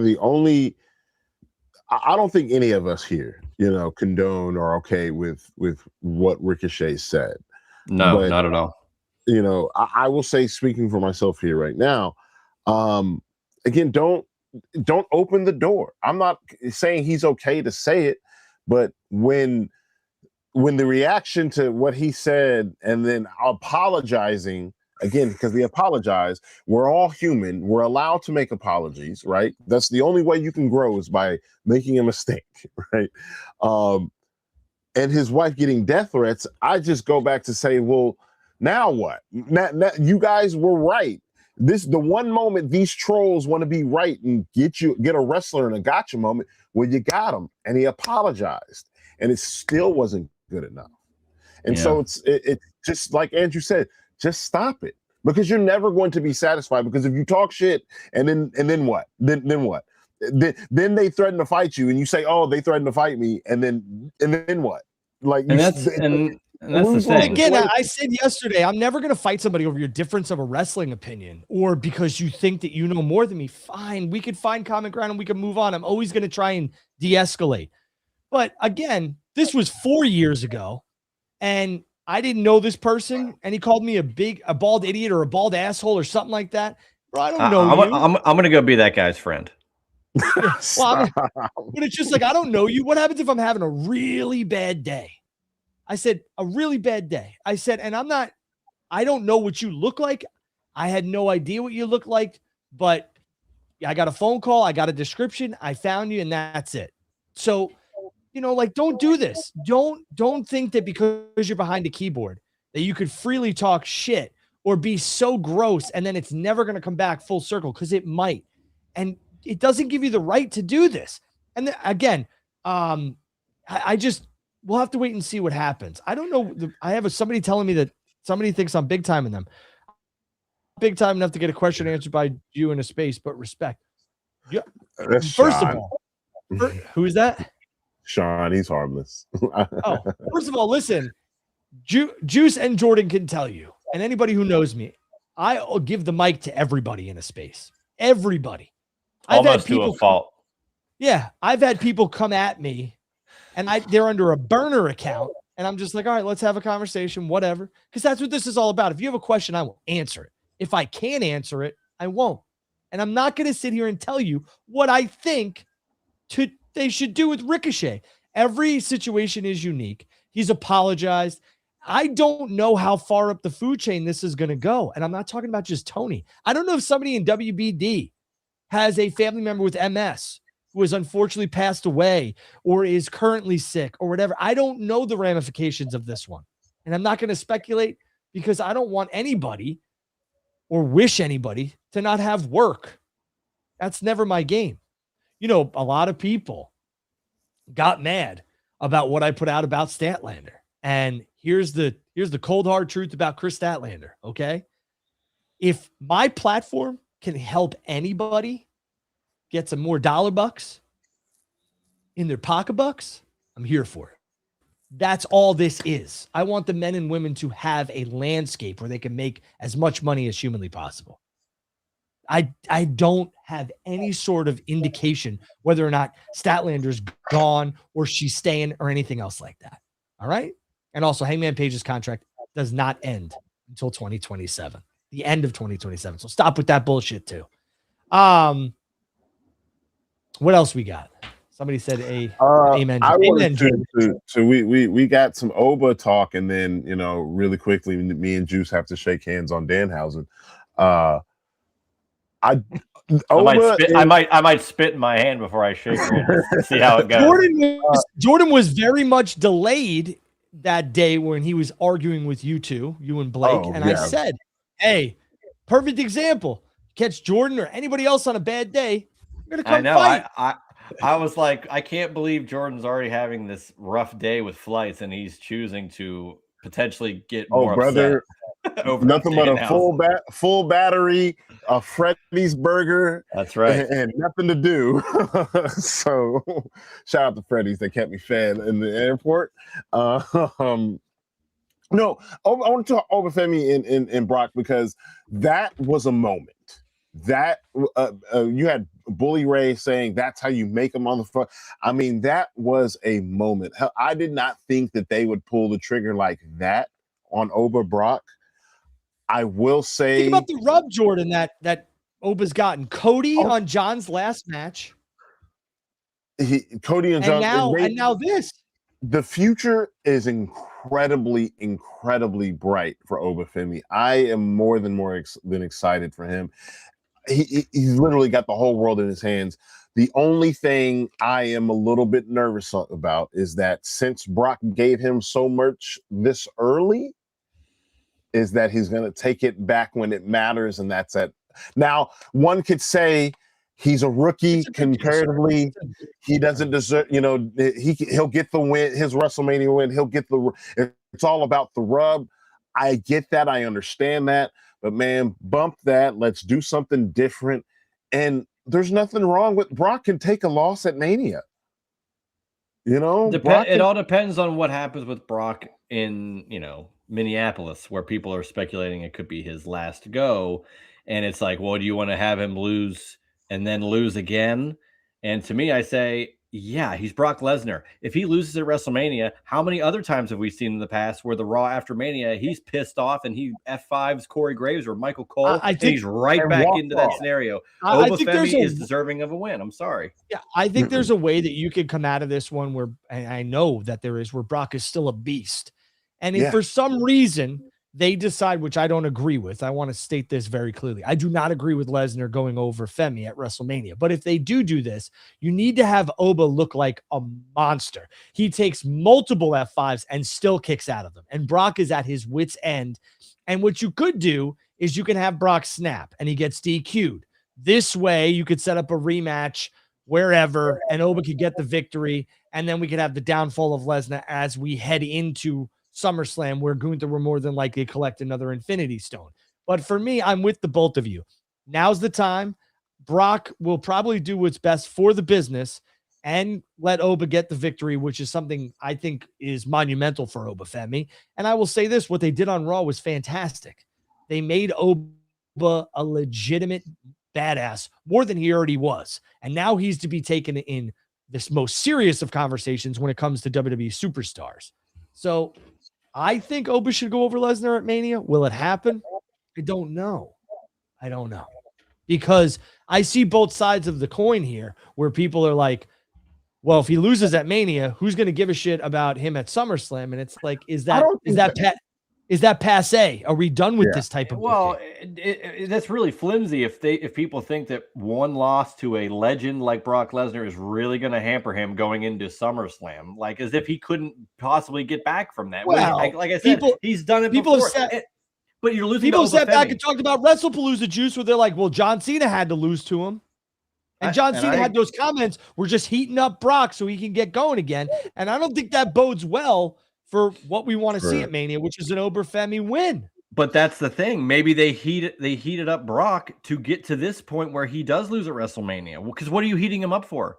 Ultimately, he's going to lose in his final match. You're heating him up a steak in a microwave. I don't want it. You're heating him up because it has to feel like it's special. Like it has to feel like beating Brock is special. So that's why, because otherwise, because you know what it is here. Just click. They need the Undertaker spot, and Brock is a great filler for that Undertaker spot. Where, hey, this is a match where there's not really. Yeah, it's more of a spectacle than a match. No one really cares what happened before. No one really cares what's going to happen after. But I'm happy to see this guy on the card, and it's going to be something good, right? Nobody really cared about the first time, at least, the Triple H Undertaker at WrestleMania, when he was badass Undertaker. That one, 17. one of them, 7. Thank you. No one really cared about that, but it was an Undertaker match on Mania. And therefore, it's important because it's an Undertaker match on Mania. And I think this is important because it's a Brock match on Mania. So that's why you heat him up. To make it important. It is important, but I mean, what did Brock do at Survivor Series? He won, correct? Correct. Yeah, he did. And then Royal Rumble, he got unceremoniously eliminated. So could we start to see the downfall? Sure. Will it happen? I hope so. I don't know. I just don't know if, quote, a downfall is necessary for a guy like Brock, where he could lose a match tomorrow. I'm with you. I feel like the next day he's right back up there. And especially if it's to a guy like Oba Femi, where people are respecting him. He just beat Brock Lesnar. So is it really that bad for Brock to lose to the next guy? I'm with you. The part of this show is to kind of get all opinions, circulating here. And I'm with you. I don't think there's any reason for them not to put Oba Femi over Brock Lesnar at WrestleMania. But you're going to have some people who sit back and be like, well, we could do this at, Night of Champions or something before we get to SummerSlam. And it's like, nah, just give you want to really make somebody. Cody did a lot for Lesnar, or excuse me, Cody did a lot for Oba Femi on Saturday night's main event while still maintaining Cody's, prestige and a win, and John Cena putting him on that card and wanting him there and changing the whole atmosphere of the show. Brock could do the same at WrestleMania. Brock should lose to Oba at WrestleMania. And we don't need to make this what this is. This isn't a white versus black thing. This is plain and simple. A young versus the new and the passing of the torch. That's all this needs to be. And if for anybody who wants to make it something that it's not, shame on you, truthfully. It doesn't need to be white. No, we don't need to make this Booker T Triple H. It just needs to just be I am strong. Dog's on a mission to bury Booker and Triple H. I will tell you why me and Mr. Hoffman will never get along. But you can't say his name correctly. It's Huffman. Go ahead. He know why. But I think this should be I'm strong. No, I'm stronger. Like, let's just have it be that. Like, just have it Femi is the next big thing. Yeah, there it is. I am the next big thing. That should be. I hope they do use that. I hope they do use that, and I think they will. I'm hoping that Oba cuts a promo tomorrow because he's still technically like this free agent. He hasn't really gone one place or another. So I would like for him to cut a promo tomorrow. You see what I did Monday. I am the next big thing type of deal. Like, continue to sell this because you guys see that they had the 316 day for the WrestleMania tickets and all of this. Sell me WrestleMania. And that's probably going to be a night one match. Sell me WrestleMania. And so I think Oba needs to come out, cut a promo, sell this match, make it important. Have Brock's not going to cut a promo. He's probably not going to show up till the week before Mania. But still, well, they got him on. They showed a graphic of the dates he's going to be on Raw, I believe. So I think he will be on towards WrestleMania. I have to check that out. Because I think this should be, and I think will be one of the marquee matches of the weekend. It will be the Brock. I agree. So they got him slated for Boston and MSG. So it looks like all four of the remaining dates on Raw, Boston, New York, MSG, Houston, and Sacramento. Looks like Brock will April 6th. So I don't see why not. I can't do it. But just no, if it was after April, I can't. But no, I can't do it. No, I think it should be a marquee match, but also with Raw. There's a certain all right, let's just do it. Let's just open up this can because Blake was coming at me now. You were Danhausen. I've stood firm on this. So Blake is just trying to troll at this point. I'm standing firm on my take. All right, we're gonna end on this one. Go ahead. What is this? Yeah. I don't know, Drew, because you were quiet. You didn't say I want to know. I'll let you guys fight. I don't. You know what's going on in my household on Monday nights? I'm watching Raw with my kid, and then after that, I'm hoping my wife is still awake. All right. For some more Monday Night Raw. Go ahead. Oh my God. I like what he's doing. It's fine, but I think he needs to wrestle. Like, if we're just going to keep doing this, at some point, this is going to get old, right? Is this is this shtick not going to get old? That's not even my question is why do he'll you wrestle. Why do you want Danhausen to wrestle so bad? Yeah, he'll wrestle, but not everything. Yeah. There's a beautiful thing about AEW. I thought Drew was supposed to not be a part of this. But no, there's a beautiful thing about AEW where it's because, I said about Will Ospreay, I said I think Will shouldn't wrestle on Wednesday, and people were like, that's what AEW is, and blah, blah, blah. With just like AEW, Mox wrestling every week. Well, that's because somebody wants Mox to wrestle every week. Mox. Listen, Mox. Okay. Right. But here's the thing. There's a beautiful thing about AEW and there's a beautiful thing about WWE, and you don't have to like everything, but at the end of the day, AEW is where the quote unquote best wrestle. But in WWE, Danhausen is a money-making machine, and they'd be stupid not to try and make money. God forbid that they try and make money and Danhausen gets to make money and vice versa. Danhausen is probably going to wrestle. I would say it's more than highly likely he's going to wrestle. I would assume, and I think it's better than an assumption, I think it's almost a foregone conclusion that he's going to win the tag team championships eventually. Okay? We're going to get there. You saw Danhausen say, hey, the only way you can reverse the curse is by doing what I ask. And then the curse is reversed. There's so many things that they could do with this character. I don't hate Danhausen in WWE. I think it's smart. Danhausen was very underutilized in AEW. MJF was doing sing-alongs with Jericho. They couldn't utilize Danhausen. AEW, you want to know why they didn't utilize Danhausen? Is because he's buddies with the guy that left and talked a lot of shit about the company, and his wrestling is not quote unquote great. But you could have used Danhausen in different ways.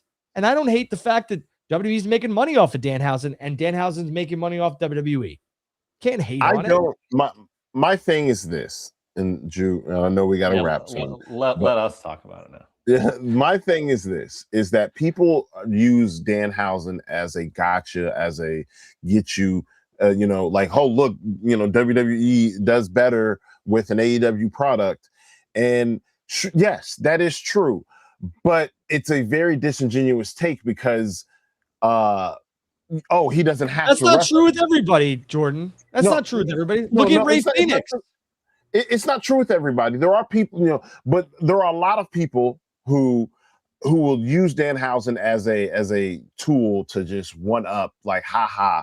And that's what I don't like. That is Danhausen's cool. I have no issue with Danhausen personally, nothing like that. I hope to meet the guy one day. Nothing wrong with him, but the act itself, it's fine, it's cool, but let's not to praise one act and then down another act because it's similar, but you're downing that act because it's in a company that you don't like. And I'm not saying anyone. That happens all the time. And that's my issue when it comes to Danhausen. That's where my focus is turning to Danhausen, because people will hate, I'll just say, an Orange Cassidy, but love a Danhausen. People will Orange hate. Cassidy is wrestling matches and has proven to be more than what Danhausen is. And Danhausen has no problem being that funny guy backstage and that being his lane. And that's why WWE acquired him, is because his lane is moving the merch. I agree with you. And so much so I agree with you. The other side of what you're saying is people disrespect Orange Cassidy and boil him down to something that he's not and say that he can't. And it's like, well, no, he can wrestle and do this. That's my thing. I think that some people's criticism of Orange Cassidy is that he's doing the comedy bit in the ring when they know he can actually wrestle. And that's where my point is with you is, Danhausen is a comedy act. What does it benefit you for him to wrestle or him to wrestle to get that benefit? Here we go. I like the both of you very much, but I think this is one of the stupidest debates and conversations we have ever had. Juice, you like what you like, and I'm not saying you guys. It has nothing about what I like. I'm just saying. I know he doesn't need to wrestle to prove anything or to be in the spot, and he wants desperately to wrestle. This is not something that either of you should die on a hill about. I think what this has become is something where it's like Danhausen doesn't have to wrestle. Jordan thinks Danhausen does have to wrestle. So what you two are doing is you're sitting back and you're just butting heads because one of you needs to be right. And at this point, he's going to wrestle. And Sure. Juice has got a point where he doesn't need to wrestle to get over and make money, which we've seen. You both have valid points. At the end of the day, professional wrestling and sports entertainment is a variety show, and it's best served to Juice and it's best served to Jordan. And some things it'll be best served to me. When you start appealing to all of those flavors and all of those people, that's when you have a successful product, in my opinion. When you're not just pigeonholing yourself into a promotion that has 150 5-star matches, but they have no entertainment, there's no story, there's no build. And I'm not saying AEW is that. There is a place to get over as a character, and there is a place to get over as not only a wrestler, but a wrestler and a character. The beautiful thing about that is that we have the availability and the affordability to watch one or the other or both. That's it. But to sit here and say that this guy needs to do this and he's Orange Cassidy, but he's not Orange Cassidy, and people are mad about Cassidy for this, and Danhausen has to wrestle. And I don't understand why you guys like Danhausen, but you didn't like him in AEW. Jordan, you know why that is? It's because I like AEW. He goes to WWE. Death to that guy. I hate him. Screw him. I can't believe he left us. It's the dumbest thing ever. It's like when a person signs with the Yankees. Oh, he's a great hitter, great fielder, one of the best in the bigs. And then he leaves. This guy's trash. What a bum. He's never been a good baseball player. That's what this is. That's what this is. I think we should end the show on that. That is a very, very good point. That's a good point. I can't really rebuke anything to that, Juice. I mean, that was a good point. No, I agree with what Drew is saying. My only overarching point is just it's I could care less if Danhausen wrestles. I do agree with you, Drew. I think he will end up getting like a tag title thing, and that's fine. I just have like a question, like a confusion on why, and it's not just you, Jordan, but just like why would people think that he has to do something that in AEW that's what their bread and butter is? Like WWE is going to let you do what you got to do and be the backstage guy, and that's his lane. And to me, it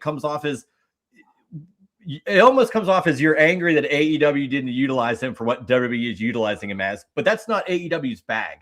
And that's just better. That's better for Danhausen in the end.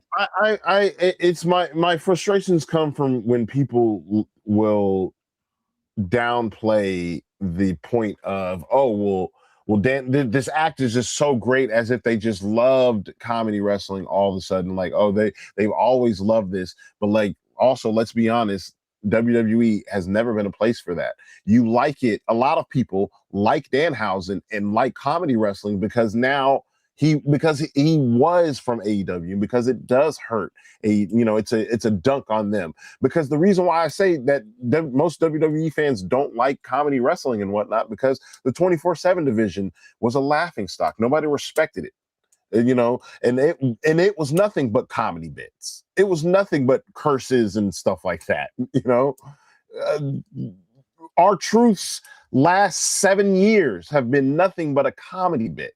And it was only in the last year and a half that which people said they started to care about him. And that was because he was about to potentially leave. So this all of a sudden, I love t-shirt cannons and curses. It's like, well, hold on. The 24/7 division was nothing but comedy bits. And y'all didn't love nothing. You know what this reminds me of? This reminds me of when, like, Adam Sandler, known for his comedy movies, tries to become serious and does uncut gems. And people are like, I don't want to see Adam Sandler like that. It's when somebody who is normally a comedic actor tries to go serious, and that you could look at that as Danhausen. Danhausen is a comedy act that can wrestle, is not a 5-star Dave Meltzer classic. Who cares? But Danhausen is very entertaining.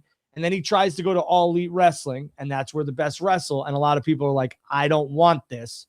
And Orange Cassidy's the exception to the rule, because Cassidy's a comedy act, but brother, he can go very much so. And the fans know that. So I understand where a lot of people are coming from, but at the end of the day, there's many different genres of movies. You might love rom-coms. I don't. You might like comedies. I do. You might like action. I might like drama. Whatever works, works. But if it wasn't working, Danhausen wouldn't get the receptions he's getting. And whether or not people are standing on business with Danhausen because he left one company to another, I think is irrelevant, because a lot of people in WWE right now, fan-wise, are not singing the praises of Ray Phoenix. They're not singing the praises of Ricky Starks, because they thought some of the stuff that Ricky's been doing is garbage. So I understand, Jordan, you're looking at it like the only reason why you like this guy is because he's waving the flag of WWE now. I get it.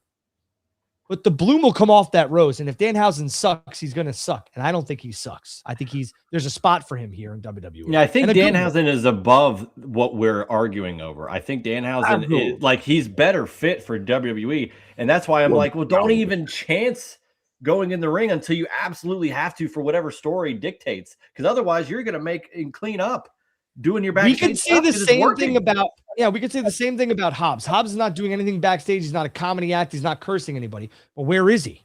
Where is he? He's nowhere to be found. So creativity wise and creatively wise, I need him to be able to do something that I'm going to get invested in. And I think WWE did the right approach with Danhausen. The debut was awful. Absolutely awful. We all know that. I didn't hate it the way a lot of people did, but it did come off pretty bad because everyone was expecting Chris Jericho to pop out of a box like you don't have two brain cells rattling around in your head. That was never going to happen. But I think that they have done very well with it since. And Danhausen has really done well with it since. And I think his stuff is very entertaining. The things that get me with Danhausen are not you are cursed and stuff like that. It's his mannerisms. When he's walking behind Adam Pearce and he looks like he's got his mouth breathing heavily and he's like panting and all. There's different things that Danhausen does that is entertaining to me. And I want the same thing for Hobbs. Don't rush him into some bullshit storyline just because, we signed him. That's me. Well, Juice, I like how you and I are able to have discussions without, we never went disrespectful in that, I will never get disrespectful. To me, I will put out my opinions and you'll put out your opinions. And if people look at that and like one side or the other, then be that as it may, because I'm going to be friendly with you either way. It doesn't matter what the other outside people say. That's what this whole space should be about. That's what the whole app should be about. It's about conversations, constructive criticism. My opinion, your opinion. Can we find common ground? Cool. Not this confrontational crap where people are trying to fight each other or death threats. Or Juice is going to sit back and be like, well, I'm on a podcast that does 20,000 views every month. So I'm an authoritative figure on you. Well, I'm saying, but I'm an authoritative figure over you. Or I have 10,000 followers and you only have 3. So I'm an authoritative figure over you. That's not what this is about. When you become too big for the space, get out, because you should be propping up the men and women that you are covering, not trying to have you be the star of a show that you're not on. One of the first lessons you taught me, you're not one of the boys. Not one of the boys or the girls. Don't ever lose that. We only have what we have because they're putting on shows for us to critique. That's it. That is it. But no, again, Juice, I think you are. We may not see eye to eye on this on Danhausen. Maybe one day we'll sit down and watch a Danhausen match together. Danhausen speed. I hope we don't. There's a troll. And just to reiterate, I said Blake was just trolling. I mean, in the fact that he agrees with my point, but I think he goes a little overboard to. He agrees with your point, but he's also just Blake being Blake. I'm not putting up Blake's comment because he's got a filthy mouth. All right. Juice, love Blake. Juice, where can everyone like, subscribe, and follow you? At Juicy Steen on Twitter. You can argue with me about Danhausen, WCW, AEW, PWG, WWE, TNA, everything under the sun. Juicebox Wrestling Podcasts every Friday, wherever you listen to podcasts. So, next week, WCW went out of business 25 years ago. So, are you having a live memorial? Are you doing a big show for that? I don't know if I'm going to do a big show. I don't know. I got some things I'm thinking about doing, but I'll probably celebrate it, and it'll be a funeral-esque type of thing, maybe. But I'll get my black suit out. I'm here for it. You want me to show up? I'll show up. We'll talk about it. As a person who listens, I on Spotify, I know it's coming because so I would like to, maybe we can talk. I would love to be a part of that because we'll see how it goes. Somebody said, if we can get this on the screen, there you go, Juice. Somebody said they enjoyed seeing the shirt of the day. Juice, you have something. You have something there. Don't let that opportunity pass you by. Okay? Keep plugging that. Juice has Juice's Instagram. What is it? Juicy's Closet, whatever. It's a Juicy Wrestling Closet. Yes, it is one of the coolest Instagram follows you will see. Juice has a literal curated closet of vintage of the year. You should sell them. Like it's maybe when the market gets bigger, because nobody has these shirts other than me, and I'm trying to get the whole set first. I'm just saying the market is high. He's got Halloween Havoc 97, 98. I mean, crew shirts, pay-per-view. It's honestly, check out his Instagram. It is the one. I literally like a picture every single day. It is one of the coolest things I see. I love it seeing on my feed. So definitely check out Juice's Instagram page. Yeah, you need to plug that every day. Picture of you wearing all of the shirts that you have, and then sell the sons of bitches, and you could go probably sit on an island and hang out. Bro, I'm gonna sit on my WCW shirts for a while, and I got some Pokemon card. Do you have a market? Random? Do you have a WCW grill shirt? Oh, the Nitro Grill. I've seen it. I'm just trying to focus on the pay-per-view shirts. I used to be I gotta get all the crazy ones. I tried to get Juice to buy the Nitro Grill sign. He was like, too much for me. Yeah, I saw it was on sale. Yeah, it Some was stuff crazy. is too much, man. Listen, I saw the Stone Cold knee brace that went for 58 grand. I was probably a buyer at like 20 because I think if that is Steve's final match, I think well, it that will would only go up. Well, and Yeah, you got to it will remember, only go up, somebody's got the other one because he wear double knee braces. So somebody's got Yeah. the other one. So So it's somebody's not gonna like want the set. exactly, and that someone will probably be WW. So, Yeah. but that might be your indication. I'm going to end on this. That might be your indication. That's not Steve's last match. Bing bang boom, bing bang. Juice, we got you, Jordan. Where can we all like, You can subscribe, follow me you? at slick_flair91 as well as the Wrestle Collective Dub C Worldwide. The Wrestle Collective YouTube channel tonight. Just doing a little bit of vibe check, talking about our trip to Revolution because a lot of the collective members were there. So our trip to Revolution and just kind of the news and rumblings of the week. Not a little bit of a cool down from a lot of wrestling. So Yeah, check us out. Collective good people, Juice and his people, good people, great people. Listen, it's a good impression. I'm not allowed to do it. No, I didn't say anything. Juicy whatever was wild. Somebody said, "What is that?" Did I say juicy whatever? I didn't say that. Juicy whatever. Again, just an indicator for me. There's little subtle things. Steve Austin's knee brace from WrestleMania 38 in Dallas, going for 58. How long ago was that show? 4 years ago. I thought it was 6. I don't know. Ever since they started taking out the numbers from WrestleMania, I don't even know what WrestleMania we're on. Yeah. I agree. Anyways, Vince McMahon, genius, I guess. It's just an indicator to me. Obviously, Steve or the WWE has the other one. Letting another one go that would match the set seems a little odd, especially if this was his quote unquote last match. I know Steve went on Busted Open and kind of said he doesn't think so. He probably is done. I don't know. It's flattering. I think Steve's going to wrestle in Saudi Arabia. I'm at Andrew Baydala. These two are at what they said. Juicy, what is it? Juicy Steen. Go ahead, give it in. Juicy whatever. at Juicy Steen. I did that on purpose. Jordan, where are you at? Go ahead. Slick_Flair91. Juicy whatever, Slick whatever, Andrew whatever. Final Bell Media. Make sure you like, subscribe, and follow. Make sure you hit that bell for notifications so that when we are live, you will know. Follow these two gentlemen on social media, myself as well. Enjoy the rest of your day. Enjoy your weekend. March Madness. Wisconsin is no longer dancing. We've had some upsets. I hope you guys and girls enjoy that. Don't forget to check out the collective. Don't forget to tell your loved ones you love them. Catch you guys and girls down the road. See ya. Later.